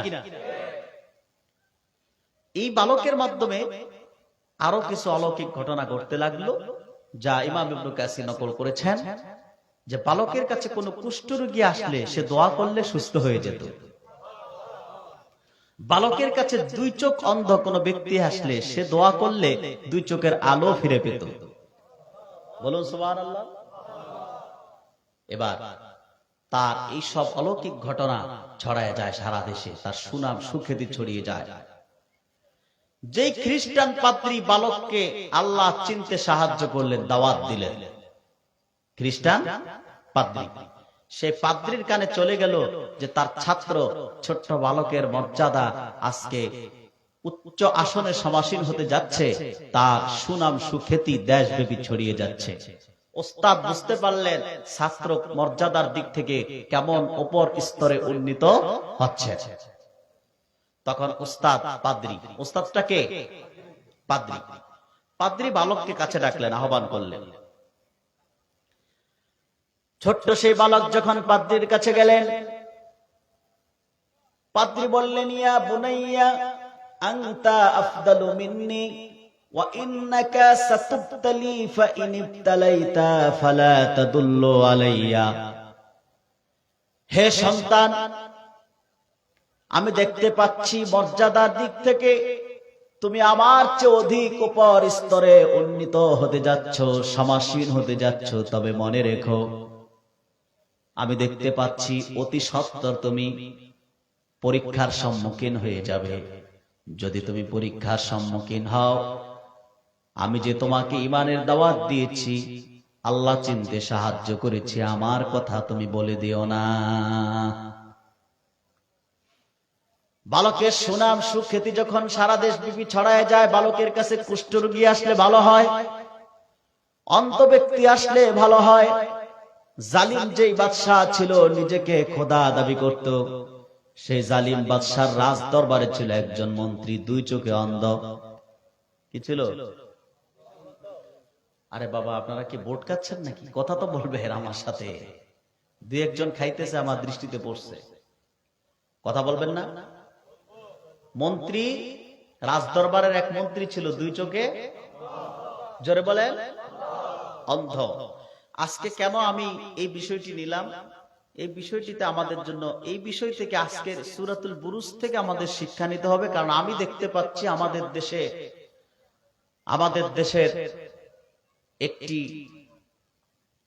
আমাবস্যার আচ্ছন্ন অপেক্ষা করছে, যা খুব দ্রুত আমাদেরকে গ্রাস করে ফেলবে। তা যদি মোকাবেলা করতে হয়, আমাদেরকে সূরাতুল বুরুজ থেকে শিক্ষা নিতে হবে এবং গোটা জাতিকে ঐক্যবদ্ধ হতে হবে। সেজন্য আজকে আমার এই বিষয়টি তেলাওয়াত করা, সূরাতুল বুরুজ। রাজদরবারে একজন মন্ত্রী ছিল, দুই চোখে অন্ধ। মন্ত্রী শুনলেন যে অমুক জায়গায় একজন বালক আছে, তার কাছে গেলে সে দোয়া করলে চোখের আলো ফিরে পাওয়া যায়। মন্ত্রীর আর হুঁশ নাই। মন্ত্রী সাহেব হাদিয়া, তোহফা, উপঢৌকনা দিন নিয়া বালকের কাছে হাজির। বালকের কাছে বালকটি জিজ্ঞেস করলেন, ইমানদার বালক জিজ্ঞেস করলেন, হে মন্ত্রী মহোদয়, কেন এসেছেন আপনি? মন্ত্রী জবাব দিলেন, শুনেছি তুমি নাকি কুষ্ঠরোগ ভালো করো, মানুষের অন্ধত্ব দূর করো, অন্ধ ব্যক্তিকে সুস্থ করো। ছোট্ট ইমানদার সেই বালক মন্ত্রীর কথার প্রতি উত্তরে বললেন, মা আনা আশফি আহাদান ইন্নামা ইয়াশফিল্লাহ ফাইন আনতা আমানতা বিল্লাহি দাওয়াতুল্লাহি ফাশাফাক। হে মন্ত্রী মহোদয়, আপনি ভুল বলেছেন। মা আনা আশফি আহাদান ইন্নামা ইয়াশফিল্লাহ, আমি একজন মানুষকে সুস্থ করি না, সুস্থ করতে পারিও না। কুষ্ঠরোগ ভালো করি না, করতে পারিও না। অন্ধত্ব ভালো করি না, করতে পারিও না। যিনি করেন তিনি হলেন আমার আল্লাহ। আওয়াজ করে বলুন সুবহানাল্লাহ। পুরুষের কণ্ঠে বলেন সুবহানাল্লাহ। চিন্তা করছেন? ছোট্ট ইমানদার বালকের তাকওয়া। আমি কাউকে সুস্থ করি না, ভালো করি না, করতে পারিও, করেন কে? এটাও তো বলতে পারতেন যে আমি দোয়া করি, দোয়া করলে ভালো হয়। এটাও তো বলতে পারতেন, এটাও বলেন নাই। আমি কাউকে সুস্থ করি না, অথচ আমরা কিছু করলেই আমি করেছি, ঠিক কিনা? জালেমের মতো কথা বলে আমি করেছি, আমি এটা করেছি, আমি ওইটা করেছি। আরেক জালেম তো আমাদের দেশে ছিল, আমি 16 কোটি মানুষকে খাওয়াই, বলতো কিনা? জালেমকে কিভাবে শায়েস্তা করতে হয় সে কৌশল তো আমার আল্লাহর চেয়ে বেশি আর কেউ জানে না। যিনি বললেন অহংকারের সুরে, অহংকারের চটে বলল আমি 16 কোটি মানুষকে খাওয়াই, কিন্তু আমরা দেখতে পেলাম 14 বছর যেই নেত্রী, যেই মানুষটি ফেরাউনের উত্তরসূরি হিসেবে কাজ করেছে বাংলাদেশে, ফেরাউনের ভূমিকায় আলেমদের নির্যাতন করেছে, নিপীড়ন করেছে, দুর্নীতি দুঃশাসন করার সুযোগ দিয়েছে তার এমপি মন্ত্রীদেরকে, তার নেতা নেত্রীদেরকে, এবং এই দেশে কোরআন ও সুন্নাহ বিরোধী কার্যক্রম পরিচালনা করেছে। ডারউইনের বিবর্তন বাক্যে ঢুকিয়ে আবার আগামী প্রজন্মকে নাস্তিক বানাবার অপচেষ্টা করেছিল। সেই অহংকারী ব্যক্তিটি দেখলাম যখন বলল আমি 16 কোটি মানুষকে খাওয়াই, কিন্তু আমরা সচক্ষে দেখতে পেলাম আমরা মুক্তিযুদ্ধ দেখি নাই, তবে 24-এর মুক্তিযুদ্ধ দেখেছি, বৈষম্য বিরোধী মুক্তিযুদ্ধ দেখেছি। সেই বৈষম্য বিরোধী আন্দোলনের বিজয় যেদিন আসলো, পরাজিত শক্তি যখন পালিয়ে গেল, যিনি 16 কোটি মানুষকে খাওয়ানোর দাবি করেছিল, তার ঘরের রান্না করা খাবার তার খাওয়ার কিসমতে জোটে নাই। তার ঘরের রান্না করা খাবার আন্দোলনকারীরা যে খেয়েছে, এটাকে বলে আল্লাহর মাইর, ঠিক কিনা? জালেমকে কিভাবে শায়েস্তা করতে হয় আমার আল্লাহর চেয়ে বড় কৌশলকারী আর কেউ নাই। অতএব বালকটি বললেন কি? বালক বললেন আমি কাউকে সুস্থ করি না, করতে পারিও না, যিনি করেন তিনি কে? জবান খুলে আল্লাহ।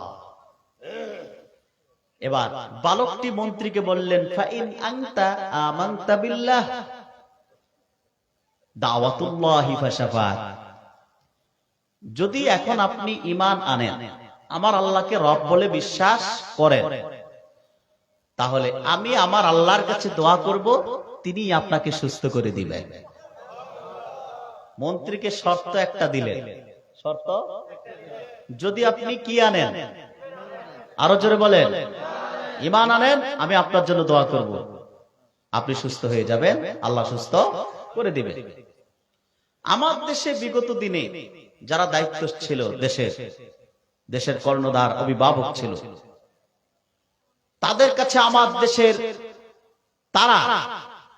দেশের এমপি মন্ত্রী সচিব আমলা কামলারা আমার দেশের কোন না কোন পীর সাহেব, গাউস কুতুব, দরবেশ বা অলিদের কাছে যেত, কোন না কোন পীর সাহেবদের কাছে যেতই, ঠিক কিনা?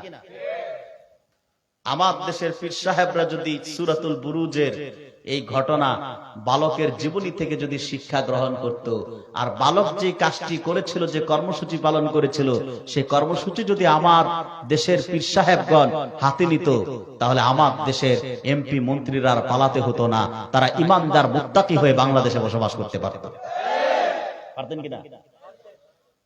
যারাই এমপি মন্ত্রী ছিল, দায়িত্বশীল ছিল, তারা কোন না কোন দরবারের পীর সাহেবের কাছে যাতায়াত করতো, হাদিয়া নিয়ে যেত, তোহফা নিয়ে যেত।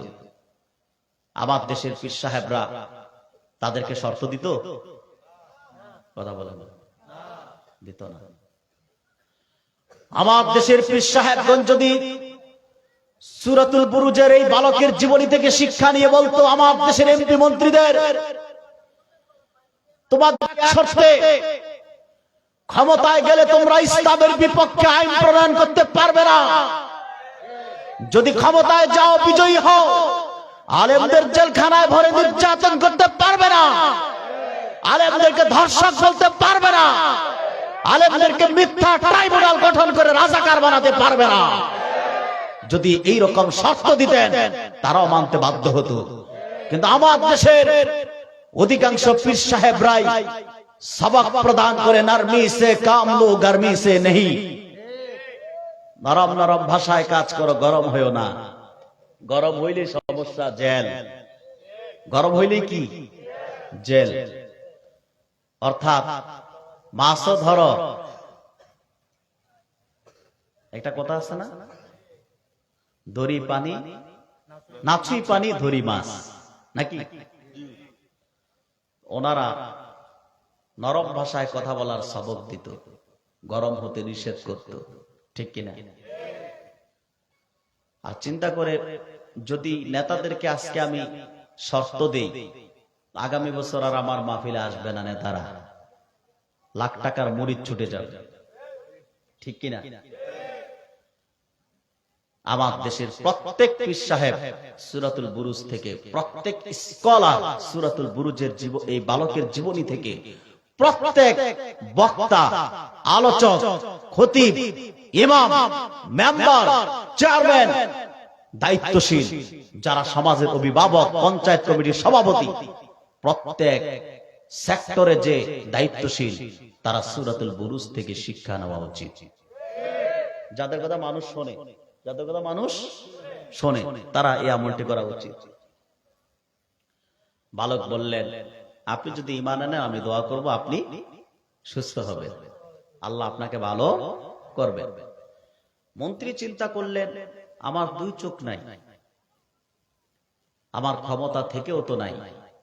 আসলে ভাই, যার চোখ নাই সেই তো বুঝে চোখের মূল্য কি, ঠিক না? যার হাত নাই সে বুঝে না। আমাদের তো সব আছে, আমরা বুঝি না মূল্যটা কত। একটা নষ্ট হইলে বোঝা যায় মূল্য, ঠিক কিনা? এই যে আল্লাহর ফ্রি অক্সিজেন নিয়ে বেঁচে আছি আমরা, বড় ধরনের অসুস্থতা বাড়লে দেখা যায় অক্সিজেন কিনলে বোঝা যায় অক্সিজেনের মূল্য কত বেশি। শুকরিয়া করো মানুষ, শুকরিয়া করো আল্লাহর, শুকরিয়া করো মানুষ, শুকরিয়া করো আল্লাহর। হাত দিল যে, পা দিল যে, চক্ষু দিল যে তোমার, হাত দিল যে, পা দিল যে, চক্ষু দিল যে তোমার। হাত না থাকলে যায় না ধরা, পা না থাকলে যায় না চলা, যায় নাকি? হাত না থাকলে যায় না ধরা, পা না থাকলে যায় না চলা, চক্ষুবিহীন নেই ক্ষমতা, চক্ষুবিহীন নেই ক্ষমতা কিছুই দেখার। শুকরিয়া করো মানুষ, শুকরিয়া করো আল্লাহর। হাত দিল যে, পা দিল যে, চক্ষু দিল যে তোমার, হাত দিল যে, পা দিল যে, চক্ষু দিল যে তোমার। সম্মানিত ভাইরা, মন্ত্রী সাহেব মনে করলো আমার তো ক্ষমতা থেকেও নাই, যেহেতু দুই চোখ নাই। মন্ত্রী তখন বালকের শর্ত মেনে নিলেন, শর্ত মেনে ঈমান আনলেন, আমার আল্লাহকে রব বলে বিশ্বাস করলেন, এই বিশ্বাস স্থাপন করলেন। মন্ত্রী যখন আল্লাহকে রব বলে বিশ্বাস স্থাপন করে আল্লাহর প্রতি ঈমান আনলেন, ঈমানদার সেই বালক মন্ত্রীর সুস্থতার জন্য আল্লাহর কাছে দোয়া করলেন। আল্লাহ রাব্বুল আলামিন বালকের দোয়া সঙ্গে সঙ্গে মঞ্জুর করে নিলেন। সাথে সাথে মন্ত্রীর দুই চোখ ভালো হয়ে গেল, সে পুনরায় সুস্থতা ফিরে পেল। দুই চোখ ভালো। এবার মন্ত্রী সাহেব গেছে রাজ দরবারে, রাজা রাস্তানে রাজ দরবারে গেছে। বাদশাহ যখন দেখেন মন্ত্রী সারা জনম ছিল অন্ধ, এখন সুস্থ, দুই চোখ ভালো, বাদশাহ অবাক। বাদশাহ কি অবাক হয়ে বাদশাহ জিজ্ঞেস করলেন, রে মন্ত্রী,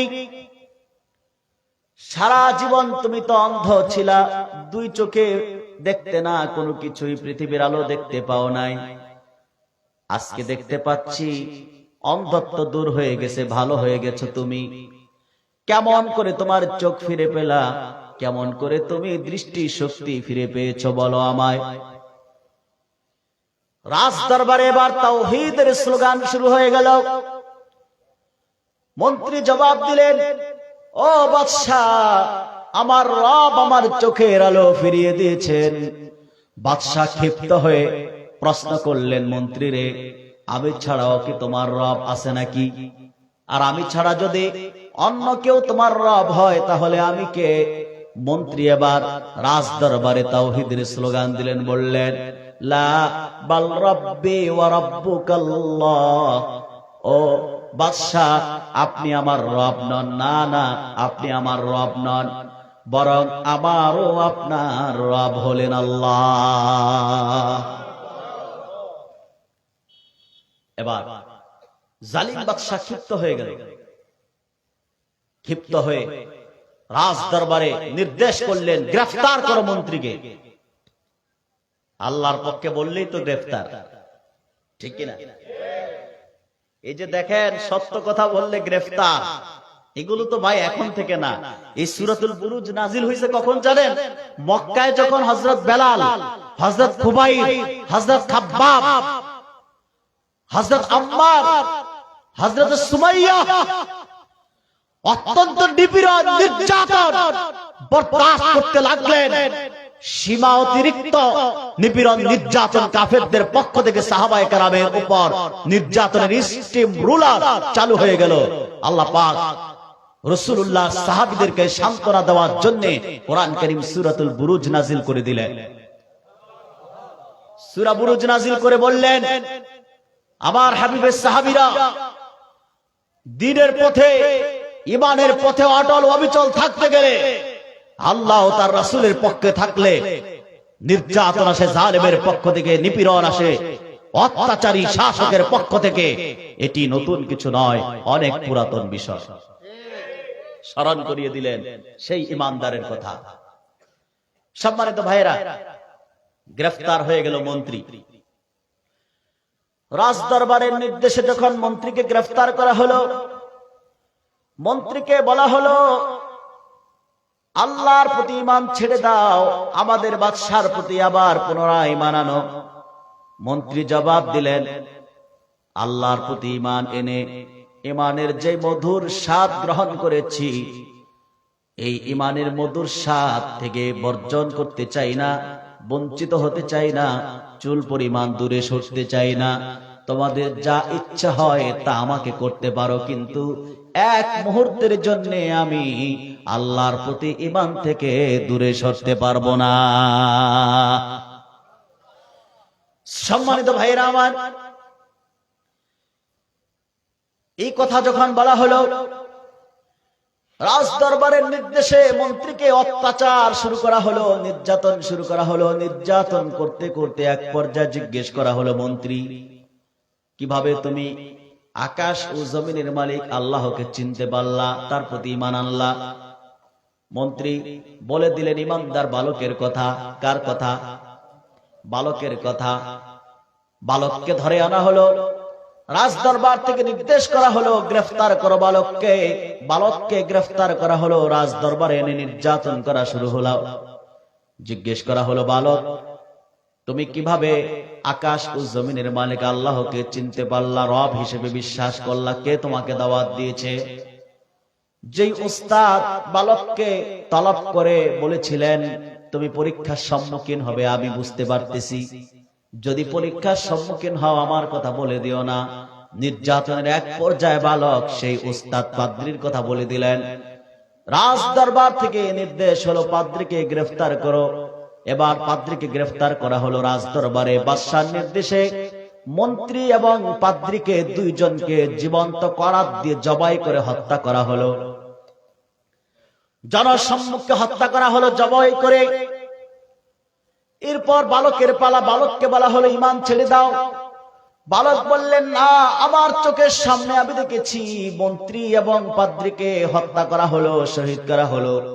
আমিও তাদের পথের যাত্রী হতে চাই, কিন্তু আল্লাহর প্রতি ঈমান ছাড়তে পারি না। রাজ দরবার থেকে বাদশার নির্দেশ এলো, বালককে এভাবে হত্যা করা যাবে না, কারণ বালকের প্রতি বাদশার ক্ষোভ ছিল বেশি। আমি তাকে নিযুক্ত করেছি জাদুবিদ্যা শিখতে, আমার রাজ দরবারে কাজ করবে, কিন্তু আমার খেয়ে আমার পড়ে আমার খরচে এসে আমার জাদুবিদ্যা না শিখে সে আল্লাহকে চিনতে পেরেছে, আল্লাহর প্রতি ঈমান এনেছে। রাগ ক্ষোভ গুসাটা বেশি। বাদশা বললেন, এই বালককে এভাবে মারা যাবে না, তাকে মারতে হলে আরেকটু শাস্তি দিয়ে মারতে হবে। আমার আরো ৫-৭ মিনিট সময় লাগবে কথাটি দ্বার প্রান্তে যেতে। আমি চলে এসেছি দ্বার প্রান্তে। বলবো নাকি মোনাজাত করব? আপনাদের তো অনেক কষ্ট হচ্ছে, বৃষ্টি পড়তেছে। সম্মানিত ভাইয়েরা, এবার বালককে বাদশা বললেন তাকে এভাবে মারা যাবে না, তাকে মারতে হবে কিভাবে? শাস্তি দি, বেশি শাস্তি দি। বাদশা বললেন তাকে পাহাড়ের উপর নিয়ে যাও। কোথায়? পাহাড়ে। পাহাড় থেকে পাহাড়ের উপরে নিয়ে ফেলে দিবা, তারপর যেন সে শাস্তি পেয়ে মারা যায়। বালককে বাদশার লোকজন পাহাড়ের উপর নিলেন। পাহাড়ের উপর যখন বালক উঠলেন, দেখেন বালকের কি ভরসা আল্লাহ তাআলার উপর, তাওয়াক্কুল।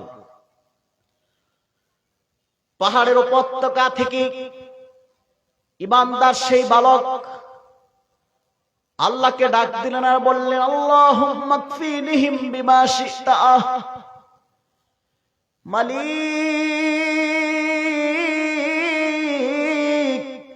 আল্লাহ তাআলা, তোমার প্রতি ঈমান আনয়নের কারণে জালিম বাদশার লোকজন আমাকে পাহাড়ের উপর নিয়ে এসেছে, পাহাড়ের উপত্যকা থেকে ফেলে দিয়ে আমাকে মেরে ফেলবে।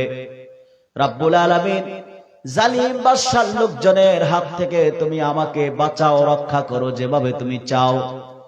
বালকের দোয়া কবুল হয়ে গেল। মুহূর্তের মধ্যেই পাহাড়ের উপর প্রকম্পন শুরু হয়ে গেল। জালিম বাদশার লোকগুলো পাহাড়ের উপর থেকে পড়ে সমস্ত লোকগুলো মারা গেল। ঈমানদার বালক পাহাড় থেকে হেঁটে হেঁটে নেমে এসে সরাসরি জালিম বাদশার আস্তানায় হাজির হয়ে গেল। বাদশা জিজ্ঞেস করলেন, রে বালক, তুমি কিভাবে আসলা? বালকটি বললেন, আমার মালিক রব যেভাবে চেয়েছে সেভাবে এসেছি। বাদশা জিজ্ঞেস করলেন, আমার লোকগুলো কোথায়? বালক বললেন, আপনার লোকগুলো মারা গিয়েছে। এবার জালিম বাদশার পক্ষ থেকে আবার নির্দেশ এলো। আরেক দল লোককে রাজ দরবারে নির্দেশ করলেন, তোমরা তাকে নদীতে নিয়ে যাও, নৌকায় করে নদীর মাঝখানে নিয়ে যাও, নৌকা থেকে ফেলে দিয়ে পানিতে চুবিয়ে ডুবিয়ে তাকে মারবা। বাদশার লোকজন ঈমানদার সেই বালককে নিয়ে গেলেন নৌকার মাঝখানে, নদীর মাঝখানে নৌকায় করে। বালকটি আবার দোয়া করলেন, আল্লাহুম্মা কফিনহিম বিমা শি'তা।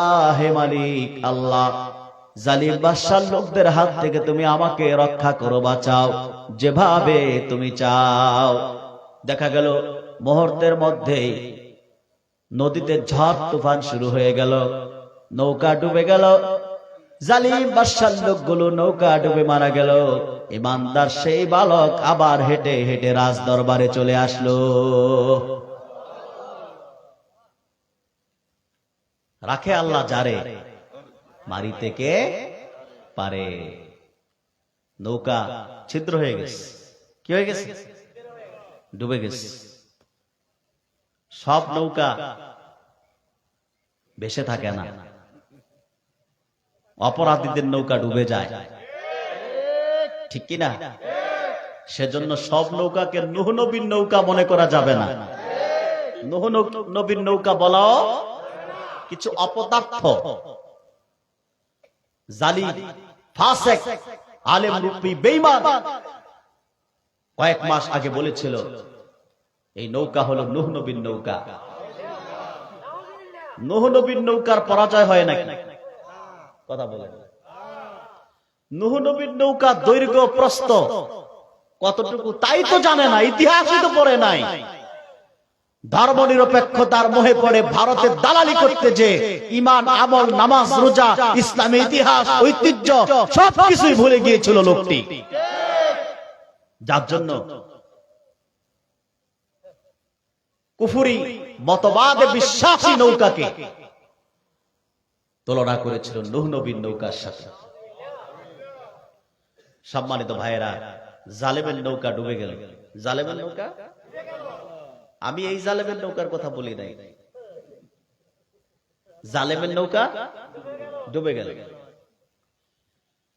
এবার ছোট্ট ইমানদার বালক তো চলে আসে, এমনি আমাকে হুমকি দেওয়া হচ্ছে। চুনতি মাহফিলে পরাজিত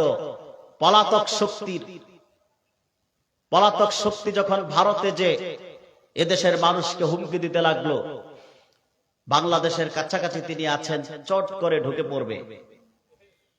বাংলাদেশের ইসলামিক বক্তাদের মধ্যে মনে হয় সর্বপ্রথম আমি প্রতিবাদ করেছিলাম কথাটি। চুনতি সপ্তম দিবসে আমি আমার বক্তব্যে প্রতিবাদ করেছিলাম।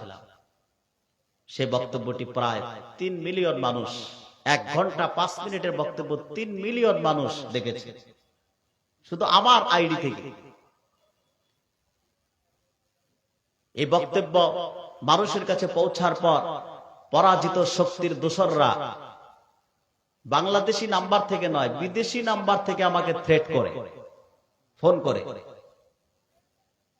যে তোমাদের জেল খেটে 7 মিটে নাই, এবার তোমাদের চামড়া থাকবে না, রগ একটাও থাকবে না, আমাদের থ্রেট করা হয়।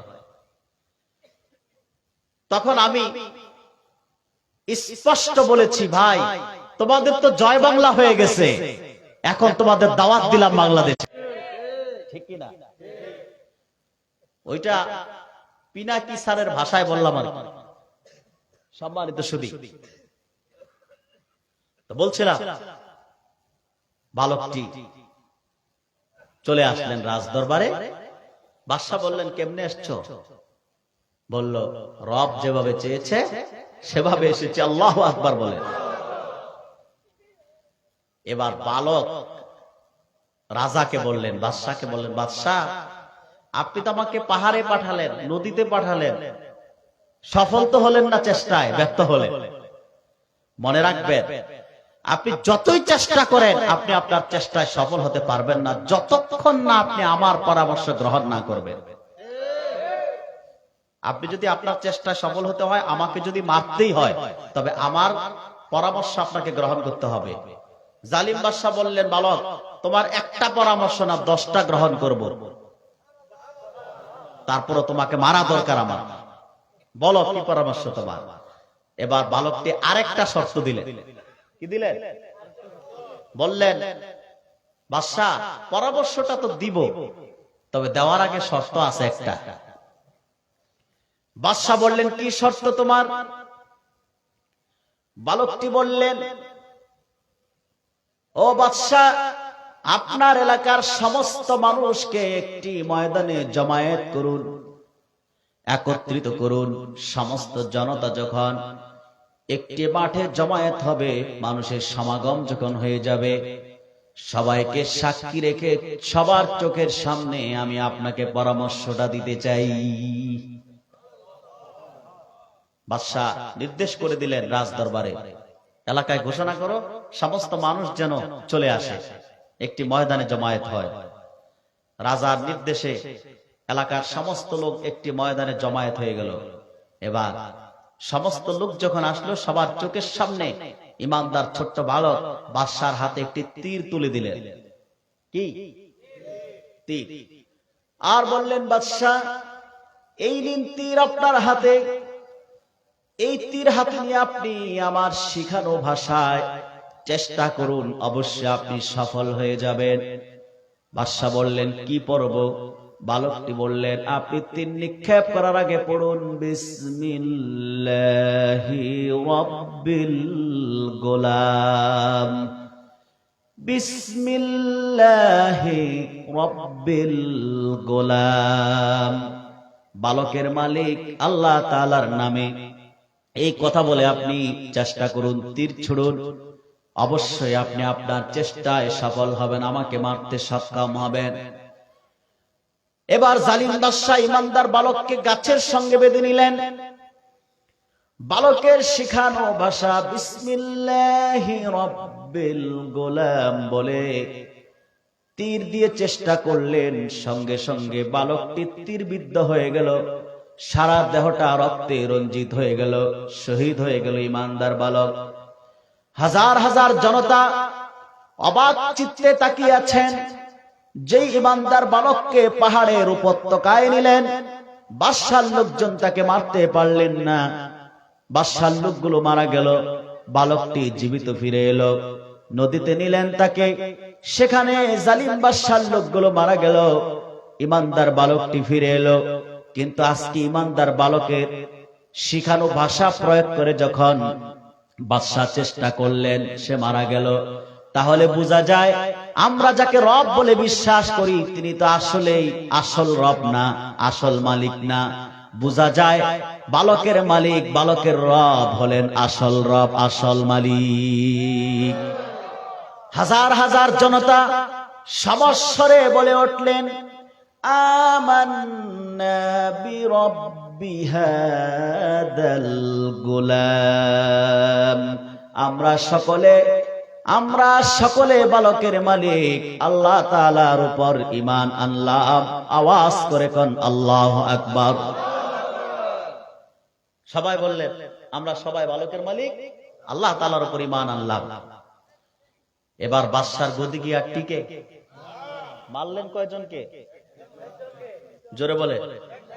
3 জন, মন্ত্রী, পাদ্রী, অবশেষে বালক। বালক চিন্তা করলেন আমি তো মরে যাব, কিন্তু বাদশা আমি মরে যাব ঠিক, তোমার জালিমের গদিতে আগুন ধরিয়ে দিয়ে যাব। এমন আগুন ধরানো হবে তোমার গদিতে, যেই আগুনে জ্বলতে জ্বলতে খাক হয়ে যাবে তোমার জালিমের চেয়ার, মস্তক চুরমার হয়ে যাবে, জ্বলে পুড়ে ছাই হয়ে যাবে, কিন্তু তোমাকে রক্ষা করতে পারবে না কেউ। মারলেন 3 জন, ঈমান আনলেন হাজার হাজার জনতা, ঠিক কিনা? এবার এটাই তো প্রকৃত ঈমানদারদের কাজ, আদর্শ, ঠিক কিনা? তারা জীবন রক্ষা করা ফরজ, এই সবক যেমন জানে, এই আমল যেমন জানে, জীবনকে আল্লাহর প্রতি উৎসর্গ করা, আল্লাহর দ্বীন প্রতিষ্ঠায় জীবনকে বিসর্জন দেওয়া ওই রকম ফরজ, এই আমলও তারা জানে, এই সবকও তারা জানে, ঠিক কিনা? তবে আমরা জীবন রক্ষা করা ফরজ, এই আমলটা বেশি করি। জীবন দেওয়া যে আল্লাহর জন্য ফরজ, ওই আমলের বেলায় আমরা খুব কম, ঠিক কিনা? প্রিয় ভাইয়েরা, সত্যিকার দ্বীনের দায়ী ইলাল্লাহ তো তারাই যারা আল্লাহর জন্য জীবনকে নির্ধারণ করে নেয়, আল্লাহর দ্বীনের জন্য জীবনকে নির্ধারণ করে নেয়। তাদের আদর্শ, তাদের নীতি, তাদের অবস্থান, তাদের চেষ্টা, তাদের প্রচেষ্টা, তাদের রাজনীতি, এই সব কিছু হয় আল্লাহর জন্য। সেজন্য তারা চিন্তা করে আমি একজনের জীবন উৎসর্গ করতে পারলে যদি হাজারো জনতাকে তাওহীদের শিক্ষা দেওয়া যায়, হাজারো জনতার হৃদয়ে ঈমানের নূর পয়দা করা যায়, তাহলে আমার এই শাহাদাতের সুপান পান করার চেয়ে অধিক ফজিলতপূর্ণ আর কিছুই থাকতে পারে না। সেজন্য প্রকৃত ঈমানদাররা তাদের জীবন যুগে যুগে উৎসর্গ করেছে আল্লাহর পথে, আল্লাহর দ্বীন প্রতিষ্ঠায়, কোরআনের হুকুমত প্রতিষ্ঠায় জীবন দিয়ে গেছে, হাজারো কর্মী তৈরি করে গেছে আল্লাহর দ্বীনের জন্য, ঠিক কিনা? বালক যখন শহীদ হয়ে গেল, সবাই বলল আমরা ঈমান আনলাম বালকের মালিক আল্লাহর উপর, সুবহানাল্লাহ বলে। এবার বাদশার পক্ষ থেকে বলা হলো ঈমান ছাড়ো। হাজার হাজার জনতা বললেন না, এতদিন ভুল পথে ছিলাম, বেহুশ ছিলাম, বালকের মৃত্যুর পর আমাদের হুশ আসছে, আমরা এখন ঈমান ছাড়তে পারি না। তখন জালিম বাদশার পক্ষ থেকে নির্দেশ করা হলো রাস্তার মোড়ে মোড়ে গর্ত করো। কি করো? এই যে আসহাবুল উখদুদের ঘটনা, এটাই হচ্ছে আসহাবুল উখদুদের প্রকৃত ঘটনা। রাস্তার মোড়ে মোড়ে গর্ত করো, সে গর্তে আগুন জ্বালায় দাও। আগুন যখন দাউ দাউ করে জ্বলতে লাগলো, তখন বাদশার পক্ষ থেকে একজন একজন করে ঈমানদারদেরকে আগুনে নিক্ষেপ করা হলো। আর এভাবে একজন দুইজন করে জ্বালাতে জ্বালাতে হাজার হাজার জনতাকে আগুনে জ্বালিয়ে দেওয়া হলো। তাদের অপরাধ কি? শুধুমাত্র তারা আল্লাহকে রব বলে বিশ্বাস করেছে। সমস্ত জনতা যখন আগুনে পুড়ে গেল, সবাই ঝাঁপ দিল আর পুড়ে গেল। অবশেষে একজন মহিলা, আমার বিশ্বাস আজকের মাহফিলে মহিলা প্যান্ডেলে আমাদের মায়েরা বোনেরা এসেছেন, আসছে না? আসছে কিনা? আসছে। এখানে মা বোনদের জন্য শিক্ষা রয়েছে। এখন যে কথাটি বলবো এটি মা বোনদের। সবাই আগুনে ঝাঁপ দিল, একজন একজন করে পুড়ে গেল, ছাই হয়ে গেল। অবশেষে একজন মহিলা, তার কোলে একটি দুধের শিশু, নিষ্পাপ শিশু। মা হয়ে তো শিশু সন্তানকে নিয়ে আগুনে ঝাঁপ দিতে পারে না। মা চিন্তা করতে লাগলেন, আমি আল্লাহকে বিশ্বাস করেছি, বাদশার দৃষ্টিতে আমি অপরাধী ঈমান আনার কারণে, কিন্তু আমার নিষ্পাপ শিশুটা তো কোনো অপরাধ করে নাই, তাকে নিয়ে কিভাবে আমি আগুনে ঝাঁপ দেই? মা শিশু সন্তানের জীবনের জন্য একটু ইতস্ত বোধ করতে লাগলেন, দেরি করতে লাগলেন। প্রিয় ভাইয়েরা, বিশ্ব বরেণ্য মুফাসসির কোরআনুল কারীমের ব্যাখ্যাকার আল্লামা হাফেজ ইবনে কাসির নকল করেছেন, ঈমানদার সেই মহিলা যখন তার কোলের শিশু নিয়ে চিন্তায় পড়েছিলেন, ইতস্ত বোধ করতে লাগলেন, আগুনে ঝাঁপ দিতে চাইলেন না। কোনদিন এই শিশু আর কথা বলে নাই, নিষ্পাপ শিশু এর আগে কোনদিন কথা বলে নাই। মা যখন আগুনে ঝাঁপ দিতে দেরি করলেন, শহীদের পথ থেকে মা যখন শহীদ হওয়া থেকে বিরত হতে লাগলেন, ঠিক তখন শিশু সন্তানের জবান খুলে গেল। কোলের শিশু মাকে ডাক দিয়া বললেন, ইসবিরি ইয়া আম্মা ফাইন্নাকি আলাল হক। হে আমার মা, ধৈর্য ধারণ করো তুমি, ধৈর্য ধারণ করো তুমি। হে মা, তুমি তো সত্যের উপর অটল ও অবিচল রয়েছ, সত্যের পথে রয়েছ। আমাকে নিয়ে আগুনে ঝাঁপ দিতে দেরি করো না। তোমার দৃষ্টিতে যারা আগুনে ঝাঁপ দিয়েছে তারা জ্বলে গেছে, পুড়ে গেছে, কিন্তু আমি দেখতে পাচ্ছি যারাই আগুনে ঝাঁপিয়ে পড়েছে তারা আগুনে পুড়ে নাই, বরং তারা পরম আনন্দে ও মহা সুখে রয়েছে, শাহাদাত বরণ করেছে। ও মা, আমাকে নিয়ে ঝাঁপ দিতে কোনো ইতস্তবোধ করার প্রয়োজন নাই, দেরি আর করিও না। আমাকে কোলে নিয়ে তুমি শহীদদের কাতারে শামিল হওয়ার জন্য আগুনে ঝাঁপিয়ে পড়ো। অবশেষে কোলের শিশুকে নিয়ে ঈমানদার মহিলা আগুনে ঝাঁপ দিলেন, এবার পুড়ে ছাই হয়ে গেলেন। ইমাম তিরমিজির মতে সেই জালিম বাদশা একজন নয়, দুইজন নয়, আল্লাহকে রব বলে বিশ্বাস করার কারণে, আল্লাহর প্রতি ঈমানের কারণে ৭০,০০০ নারী ও পুরুষকে আগুনে জ্বালিয়ে হত্যা করেছে। সেই জালিম বাদশা গর্তওয়ালা, আগুনওয়ালা গর্তওয়ালাদের ধ্বংসের কথা বলার আগে আমার আল্লাহ সূরাতুল বুরুজে শপথ করলেন, ওয়াস-সামাঈ যাতিল বুরুজ, শপথ গ্রহ নক্ষত্র বিশিষ্ট আকাশের, ওয়াল ইয়াউমিল মাউউদ, শপথ প্রতিশ্রুত দিবসের, ওয়াশ-শাহিদি ওয়া মাশহুদ, শপথ জুমা দিবসের, শপথ আরাফা দিবসের, কুতিলা আসহাবুল উখদুদ, ধ্বংস হয়েছে জমিনে গর্ত খননকারীরা, আন-নারি যাতিল ওয়াকুদ, যে গর্ত অগ্নিশিখায় পরিপূর্ণ ছিল। আমার প্রিয় ভাইয়েরা, তাহলে আজকে আমাদের এই বক্তব্য থেকে সবক নেবেন কি?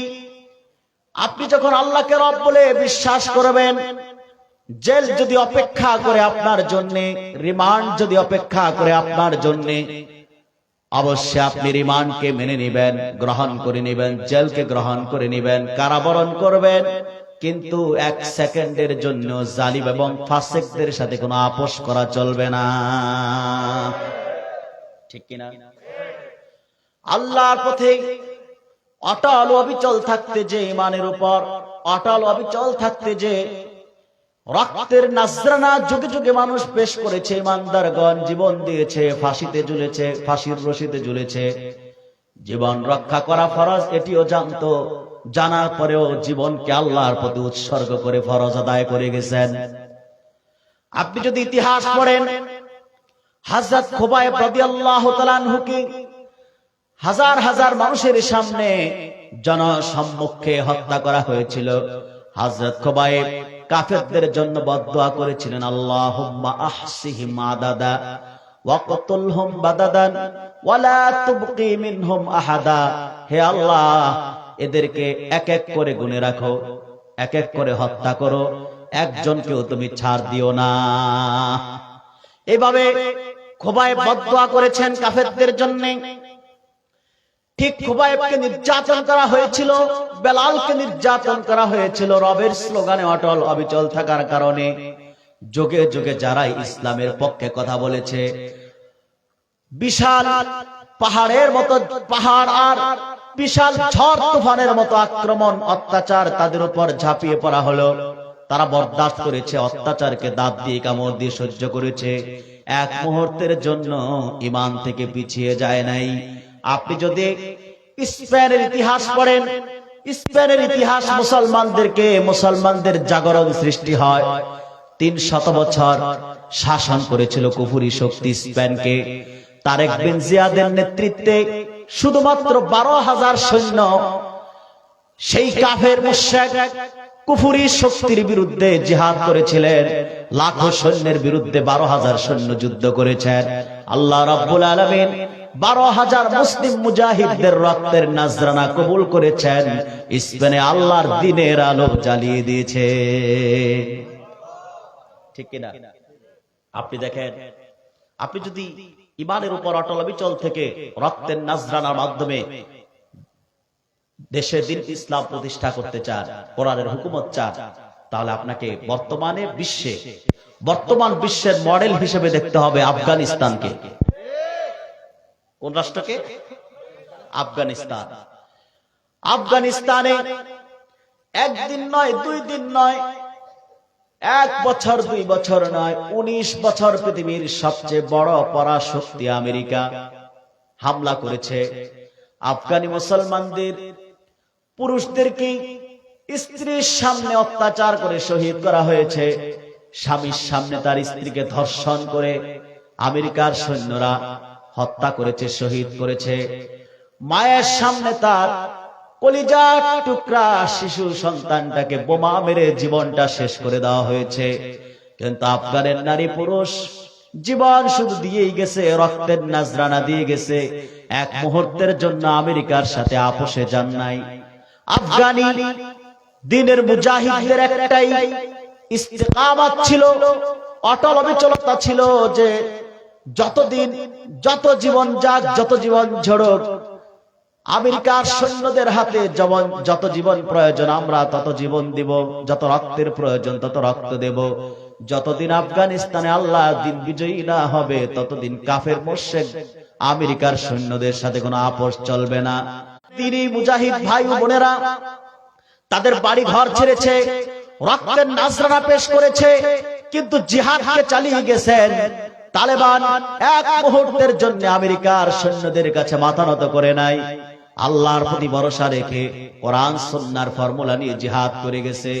19 বছর পর বিশ্বের ইতিহাস সাক্ষ্য দেয়, 19 বছর আমেরিকার পরাশক্তি আফগানিস্তানে হামলা করে অবশেষে পরাজয় বরণ করে আফগানিস্তান থেকে আমেরিকায় পালিয়েছে। রক্তের নজরানা পেশ করার কারণে আফগানিস্তানে আমার আল্লাহ রাব্বুল আলামিন কোরআনের হুকুমত প্রতিষ্ঠা করে দিয়েছেন, ঠিক কিনা? আজকে দেখেন পৃথিবীর সবচেয়ে নিপীড়িত, নির্যাতিত, নিগৃহীত রাষ্ট্র ফিলিস্তিন। আজকের পৃথিবীতে সবচেয়ে নিপীড়িত, বিশ্বের সবচেয়ে সন্ত্রাসী অবৈধ জারজ রাষ্ট্র ইসরায়েল। ইসরায়েলি সৈন্যরা হামলা করছে, বোমা মেরে উৎখাত করছে মানুষের জীবনকে, ফিলিস্তিনি মুসলমান ভাই বোনদের। কিন্তু ফিলিস্তিনের হামাস সংগঠনের প্রধান যেই হয় তার প্রথম শপথ এটাই থাকে, ফিলিস্তিনের বাইতুল মুকাদ্দাস আল্লাহর ঘরের পবিত্রতা রক্ষায় ইসরায়েলের হাত থেকে বাইতুল মুকাদ্দাসকে যতদিন রক্ষা না করা যাবে, ফিলিস্তিনকে যতদিন ইসরায়েল থেকে মুক্ত না করা যাবে, স্বাধীন না করা যাবে, আল্লাহর দ্বীন যতদিন ফিলিস্তিনে প্রতিষ্ঠিত না হবে, ততদিন জীবন ঝরতে ঝরতে যদি গোটা ফিলিস্তিনের মাটি লাল বর্ণ ধারণ করে, তারপর হামাস সংগঠন ঘোষণা দিয়েছে জীবন দিয়েই যাব, রক্ত দিয়েই যাব, উৎসর্গ করব রক্তের নাজরানা, তারপর বিনিময়ে আমরা ফিলিস্তিনে আল্লাহর দিনকে বিজয়ী করব। আল্লাহর রহমতে, আল্লাহর হুকুমে অতি শীঘ্রই হয়তো শুনবেন বিশ্বের সবচেয়ে সন্ত্রাসী রাষ্ট্র ইসরায়েল এই পৃথিবীর মানচিত্র থেকে ডিলিট হয়ে গেছে।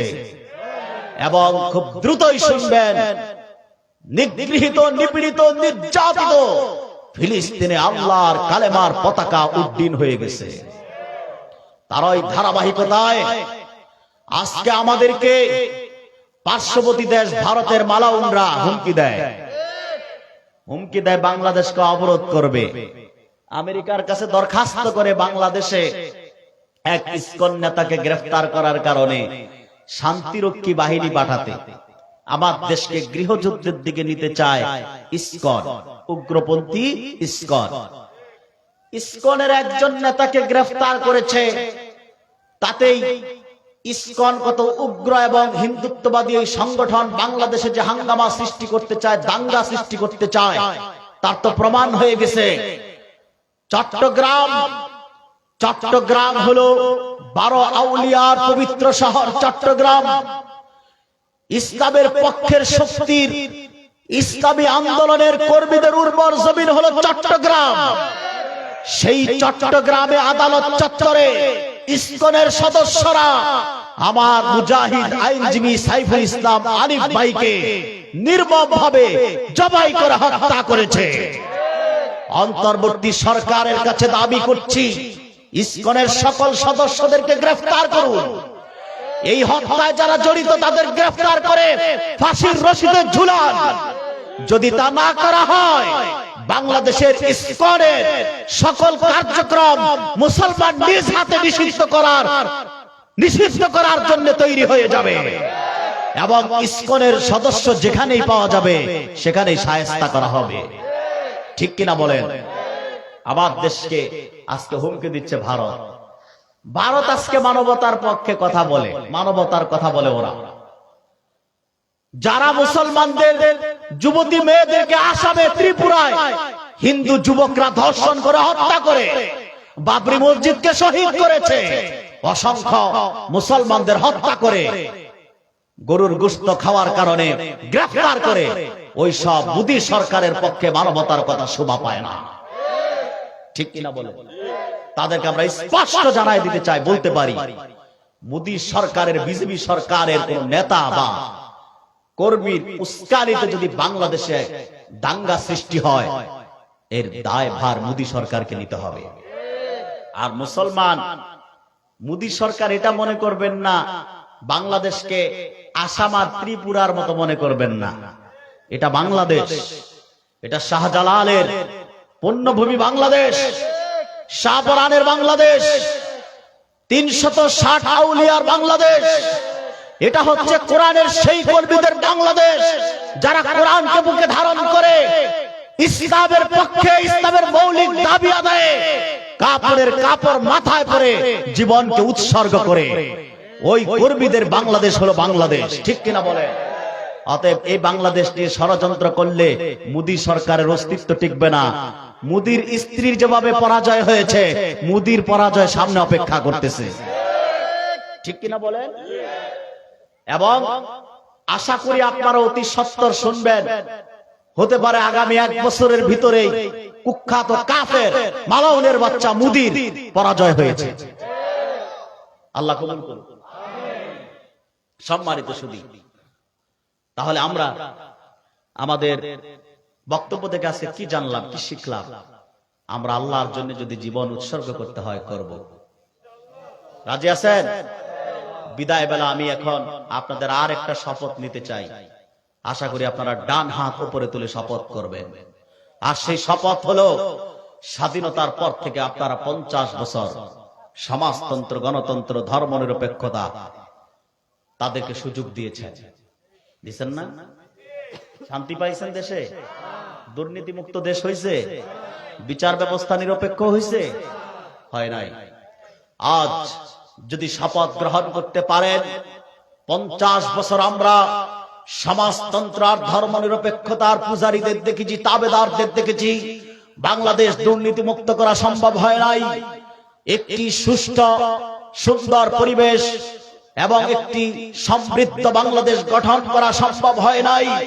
যদি সুস্থ এবং শান্তি সমৃদ্ধির বাংলাদেশ গঠন করতে চান, তাহলে আর কাফের মুশরিক সমাজতন্ত্র ধর্মনিরপেক্ষতার পূজারী তাবেদারদের নয়, ভারত আমেরিকার দালালদের নয়, এবং এবার আল্লাহর কোরআনের পক্ষে যারা রাজনীতি করে তাদেরকে সুযোগ দিতে হবে।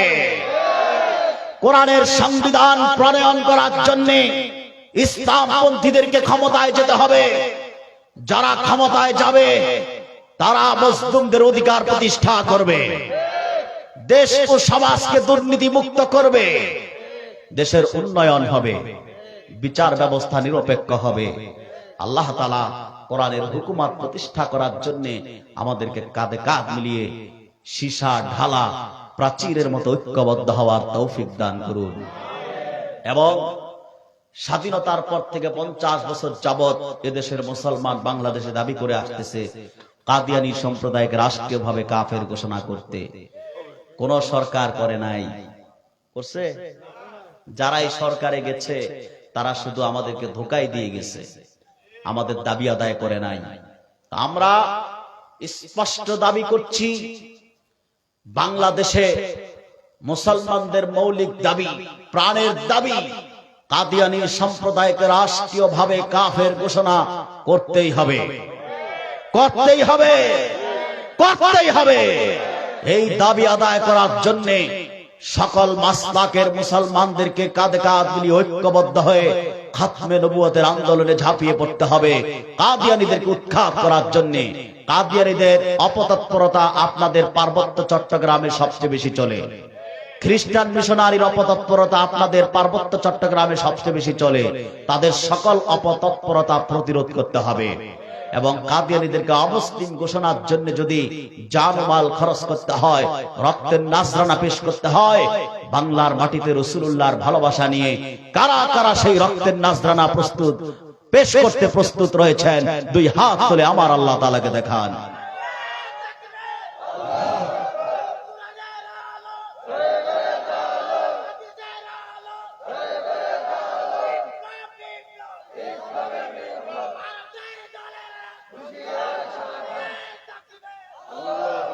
কাদিয়ানীদের 4টি জিনিস বেশি পাওয়া যায়। প্রাণ কোম্পানির যা কিছু সব কাদিয়ানীদের। সেজান কোম্পানির জুস কাদিয়ানীদের। প্রথম আলো, এটি প্রথম আলো নয়, আমরা 10 বছর আগ থেকে বলতেছি এটি প্রথম অন্ধকার পত্রিকা। আজকে সাংবাদিক ইলিয়াস ভাই প্রথম আলোকে একদম কাপড় চোপড় সব খুলে দিয়েছে, ঠিক কিনা? এটাই প্রথম অন্ধকার পত্রিকা। এটি ধরবেন না, বেচবেন না। কালের কণ্ঠ, এটা কাদিয়ানীদের পত্রিকা। ধরবেন না, বেচবেন না, কিনবেন না, এগুলো ভারতের পক্ষে দালালি করে। RFL, টিউবওয়েল, পাইপ প্লাস্টিক, এগুলো কাদিয়ানীদের। এগুলো ধরবেন না, বেচবেন না, কিনবেন না। রাজি আছেন? কয়েকবার ইস্তেগফার করেন। আমরা এখন মুনাজাতের দিকে চলে যাচ্ছি। কোন বক্তব্য নাই আপনাদের?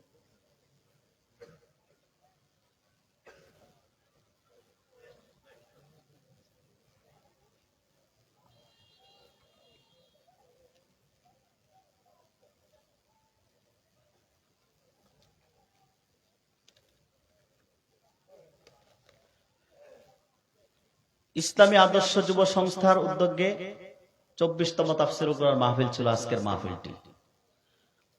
ইসলামী আদর্শ যুব সংস্থার সকল সদস্য ভাইদের জন্য দোয়া করবেন, তাদের জানমালের নিরাপত্তা দান করেন, তাদের কামাই রোজগার বরকত দেন, তাদেরকে দ্বীনের অতন্ত্র প্রহরী হিসেবে, আল্লাহর দ্বীনের কর্মী হিসেবে কবুল করেন। এবং মাহফিলটির জন্য যারা সহায়তা করেছেন, অতিথি হিসেবে যারা এসেছেন, মুরব্বী যারা সহায়তা করেছেন, বুদ্ধি দিয়ে, পরামর্শ দিয়ে, নৈতিকভাবে, আর্থিকভাবে, প্রত্যেককে যেন আল্লাহ কবুল করেন।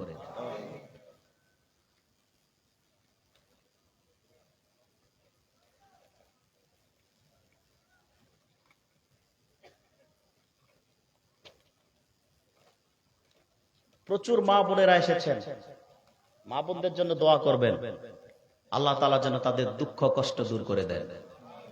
আমার বিষয় ভিত্তিক প্রায় 50টি তাফসির পাবেন আপনি ইউটিউবে। যাদের অ্যান্ড্রয়েড মোবাইল আছে, আমার বিষয়ভিত্তিক তাফসিরগুলো আপনারা দেখবেন। ইউটিউবে এনামুল হক আজাদি লিখে সার্চ করে আমার বক্তব্যগুলো দেখতে পাবেন। এবং যারা ফেসবুক ইউজ করেন, ফেসবুক এনামুল হক আজাদি বাংলা এবং ইংলিশে আমার পেজ রয়েছে। আমার পেজের সাথে থাকবেন, ফলোয়ার্স হয়ে থাকবেন। আমার প্রতিদিনের বক্তব্য বিবৃতি আপনারা সব পাবেন ইনশাআল্লাহ। আলহামদুলিল্লাহি রাব্বিল আলামিন, ওয়াসসালাতু ওয়াসসালামু আলা মুহাম্মাদিন রাসূলি রাব্বিল আলামিন। রব্বানা যালামনা আনফুসানা ওয়া ইল্লাম তাগফির লানা ওয়া তারহামনা লানাকুনান্না মিনাল খাসিরিন। রব্বানা আতিনা ফিদ দুনিয়া হাসানাতাও ওয়া ফিল আখিরাতি হাসানাহ ওয়া কিনা আযাবান নার। ربنا هب لنا من أزواجنا وذرياتنا قرة أعين واجعلنا للمتقين إماما। আল্লাহ তাআলা ঐতিহ্যবাহী গর্জনিয়া মাঝির কাটা ইসলামী আদর্শ যুব সংস্থার উদ্যোগে আয়োজিত 24তম 2 দিন ব্যাপী ঐতিহাসিক সমাপনী অধিবেশনে বিদায় বেলা মুনাজাত করছি আমরা। রব্বুল আলামিন রাতের শুরু থেকে মুনাজাত পর্যন্ত যত কথা হয়েছে, বক্তব্য হয়েছে, আল্লাহ ইচ্ছা বা অনিচ্ছায় যদি কোনো ভুল শব্দ বের হয়ে থাকে, আমাদের স্মৃতির পাতা থেকে তা ডিলিট করে দাও। যতগুলো সহি কথা হয়েছে আল্লাহ, প্রতিটি সহি কথার উপর আমল করার তৌফিক আমাদের দান করে দাও। আয় আল্লাহ তাআলা, গুনাহের বোঝা নিয়ে হাত তুলেছি। জীবনে যত গুনাহ করেছি আল্লাহ, গুনাহের কথা যখন স্মরণ হয় তোমার দরবারে হাত তুলতে লজ্জা হয়। যখন দেখি তুমি রহমান, তুমি গফফার, তুমি করিম, আয় আল্লাহ, তখন এক বুক সাহস আসে তোমার দরবারে হাত তুলতে। রব্বুল আলামিন আমাদের গুনাহের দিকে তাকায়ও না, তোমার রহমান, রহিম, গফফার, করিমের নামের ইজ্জত ও বরকতে আমাদের জীবনের সব গুনাহ মাফ করে দাও। আয় আল্লাহ তাআলা, আমরা যারা হাত তুলেছি আমাদের অনেকের মা নাই, অনেকের বাবা নাই। আবার এমন মানুষও এখানে হাত তুলেছেন যার মা বাবা কেউই বেঁচে নাই। যত মানুষের মা বাবা ইমানের সাথে দুনিয়ার থেকে বিদায় নিয়েছেন, সকল ইমানদার মা বাবার কবরকে আল্লাহ জান্নাতের গুলিস্তান বানায়া দাও। আয় আল্লাহ তাআলা, আমাদের মা বাবা যারা জীবিত আছেন তাদের হায়াতকে লম্বা করে দাও। আয় আল্লাহ তাআলা, ইসলামী আদর্শ যুব সংস্থার আজকের এই মাহফিলকে কবুল করে নাও। আমার যুবক ভাইগুলো, এই আদর্শ যুব সংস্থায় যত সদস্য আছেন, আমার কলিজার টুকরা যুবক ভাইদেরকে আল্লাহ তোমার দ্বীনের অতন্ত্র প্রহরী হিসেবে কবুল করে নাও। আয় আল্লাহ, তাদের মধ্যে যারা বেকার রয়েছেন, কামাই নাই, রোজগার নাই, তাদের কামাই রোজগারের ব্যবস্থা করে দাও। তাদের আওলাদে বরকত দাও, তাদের কামাই রোজগারে বরকত দাও। আমাদের সকল যুবক ভাইদেরকে আল্লাহ তোমার নেককার মুত্তাকি বান্দা হিসেবে কবুল করে নাও। আয় আল্লাহ, আজকের এই 2 দিন ব্যাপী মাহফিলে, 24তম 2 দিন ব্যাপী মাহফিলে যারা অর্থনৈতিকভাবে সহায়তা করেছেন, নৈতিকভাবে সহায়তা করেছেন, আর্থিক, নৈতিক এবং মাহফিলে বসে গভীর রাত পর্যন্ত সময়কে কুরবানি দিয়েছেন, আল্লাহ তাদের প্রত্যেকের এই নেক কাজগুলো কবুল করে নাও। এই নেক কাজকে কেন্দ্র করে সারা জিন্দেগীর সমস্ত গুনাহ খাতা মাফ করে দাও। আল্লাহ, আজকের দোয়া তুমি কবুল করে নাও। আল্লাহ, আমাদের জীবনের গুনাহ মাফ করে দাও।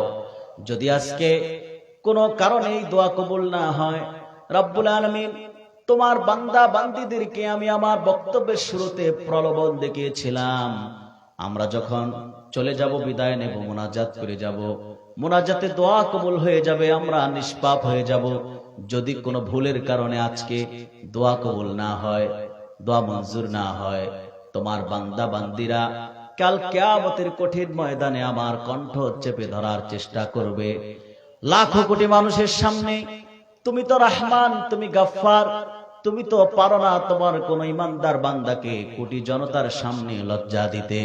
রব্বুল আলামিন, তোমার হাবিব মুহাম্মদ সাল্লাল্লাহু আলাইহি ওয়াসাল্লামের উসিলা ধরে দোয়া করছি, আল্লাহ জীবনের সমস্ত গুনাহ মাফ করে নিষ্পাপ করে আমাদেরকে বাড়িতে ফিরিয়ে দাও। আল্লাহ এই তাফসীরুল কোরআন মাহফিলকে কেন্দ্র করে এই এলাকায় ফসল আদিতে বরকত দিয়া দাও। আল্লাহ এই এলাকার মানুষকে আল্লাহ আসমানি বালা জমিন মুসিবত থেকে হেফাজত করো। এই এলাকা থেকে যত ইমানদার মানুষ কবরে চলে গেছে আল্লাহ তাদের কবরে আযাব মাফ করো। আয় আল্লাহ তাআলা, পর্দার আড়ালে আমার অবলা সরলা মায়েরা বোনেরা হাত তুলে বসে আছেন। মা বোনদের হৃদয়ে অনেক কথা অনেক ব্যথা থাকে, তারা কাউকে বলতে পারেন না, স্বামীর সংসারে বলেন না অশান্তি হয়, মনে করে বাবা মার কাছে বলে না লজ্জায়, বুকের কষ্ট বুকে নিয়ে সংসারের জন্য তিল তিল করে জীবনকে ক্ষয় করে দেয়। এরকম দুঃখ এবং কষ্ট নিয়ে চক্ষু ভরা পানি নিয়ে আমার যে সকল মা এবং বোন হাত তুলেছেন পর্দার আড়াল থেকে, আমার ইমানদার সকল মা বোনদের বুক ভরা যন্ত্রণা দূর করে দাও, চক্ষু ভরা পানি মুছে দাও। আমার প্রতিটি ইমানদার মা বোনকে এক একটি সোনার সংসার হাদিয়া করে দাও। হে আল্লাহ তাআলা, পর্দার আড়ালে আমার অনেক ইমানদার অবলা সরলা যুবতী অবিবাহিতা বোনেরা হাত তুলে বসে আছেন। অভাবী ও দারিদ্র পরিবারে মা বাবার ঘরে জন্ম নেওয়ার কারণে, সমাজে যৌতুকের মতো অভিশাপ থাকার কারণে বিয়ে হয় না, বয়স পার হয়ে যাচ্ছে, দুঃখ এবং বেদনার কথা কাউকে বলে না। রাতে যখন ঘুমাতে যায় চোখের অশ্রুতে বুক ভাসায়, কিন্তু কাউকে লজ্জায় কথা বলতে পারে না। এইরকম দুঃখ এবং বেদনা নিয়ে আমার যত অবিবাহিতা ইমানদার বোন পর্দার আড়াল থেকে তোমার দরবারে হাত তুলেছেন, আল্লাহ প্রত্যেক ইমানদার যুবতী বোনদের জন্য এক একজন সক্ষম চরিত্রবান নেককার যুবকের হাতে তাদের দ্বারস্থ করে দাও। হে আল্লাহ তাআলা রব্বুল আলামিন, বাংলাদেশ থেকে অত্যাচারে জালেমের জুলুমের শিকার হয়ে আল্লামা সাইদি শহীদ আল্লামা সাইদি রহমাতুল্লাহি আলাইহি সহ আল্লাহ যতগুলো জীবন চলে গেছে, আমাদের প্রিয় ব্যক্তিগণ চলে গেছেন, আল্লাহ তাদেরকে শাহাদাতের মওত নসিব করে তোমার জান্নাতে তাদের মর্যাদাকে সমাসীন করে দাও। আল্লাহ তোমার জান্নাতের মাকামকে বাড়ায়া দাও। হে আল্লাহ তাআলা রব্বুল আলামিন, সাইফুল ইসলাম আলিফ একজন দ্বীনের মুজাহিদ ছিল, কর্মী ছিল। আল্লাহ রব্বুল আলামিন তাকে তার মৃত্যুকে শহীদি মৃত্যু হিসেবে কবুল করে নাও। হে আল্লাহ তাআলা, বাংলাদেশে নিপীড়িত নির্যাতিত ওলামায়ে কেরামকে আল্লাহ ধৈর্য ধারণ করার তৌফিক দাও। হে আল্লাহ রব্বুল আলামিন, তোমার কাছে ইস্তিকামত ভিক্ষা চাই আল্লাহ। হে আল্লাহ, এক জালেম চলে গেছে, কিন্তু এর চেয়ে বড় জালেমও তো আসতে পারে। আল্লাহ রব্বুল আলামিন, যদি আমরা পরীক্ষার সম্মুখীন হই, আমরা যদি ঈমানে ইসলামে অটল অবিচল থাকতে পারি, ইস্তিকামতের মাইল স্তরে প্রবেশ করতে পারি, আল্লাহ তোমার দ্বীনকে আয় আল্লাহ সংবিধানে কায়েম করতে পারি, তোমার দ্বীন প্রতিষ্ঠার কর্মী হিসেবে আল্লাহ আমাদেরকে তুমি কবুল ও মঞ্জুর করে নাও। আয় আল্লাহ, বাংলাদেশে কোরআনের হুকুমত দেখতে চাই আল্লাহ। আল্লাহ, বাংলাদেশে কোরআনের হুকুমত দেখতে চাই আল্লাহ। আল্লাহ, ইসলাম প্রতিষ্ঠার আগে, কোরআনের হুকুমত প্রতিষ্ঠিত হওয়ার আগে আমাদের মৃত্যু দিও না আল্লাহ। আল্লাহ, কোরআনের হুকুমত প্রতিষ্ঠায় কর্মী হিসেবে কাজ করার তৌফিক আমাদের দান করো আল্লাহ। সেই পর্যন্ত আমাদের হায়াতকে বাড়ায় দাও। হ্যাঁ আল্লাহ, ফিলিস্তিনকে মুক্ত করে দাও, ফিলিস্তিনের হামাসকে গায়েবীভাবে সাহায্য করো আল্লাহ। আল্লাহ, ফিলিস্তিনকে সাহায্য করো, ইসরায়েলকে ধ্বংস করে দাও। আয় আল্লাহ, ভারতে মোদী সরকার মুসলমানদের নির্যাতন করে, আল্লাহ মোদী সরকারকে ধ্বংস করে দাও। রব্বুল আলামিন, সারা বিশ্বের সকল মুসলমানদেরকে হেফাজত করো, এবং আল্লাহ আমার দেশের আলেম সহ সকল মাসলাকের মুসলমানকে আল্লাহ মতভেদ ভুলে, মতানৈক্য ভুলে, কাঁধে কাঁধ মিলিয়ে ঐক্যবদ্ধ হয়ে সীসা ঢালা প্রাচীরের মতো হয়ে তোমার দ্বীনকে বিজয়ী করার লক্ষ্যে এক হওয়ার তৌফিক দাও। হে আল্লাহ তাআলা, জীবনের প্রতিটি মোনাজাতে তোমার দরবারে একটাই প্রত্যয়, তোমার আখিরি নবী, সকল নবী ও রাসূলগণের মাথার তাজ আমার প্রিয় নবীজি মুহাম্মদ সাল্লাল্লাহু আলাইহি সাল্লাম আজ থেকে ১৫০০ বছর আগে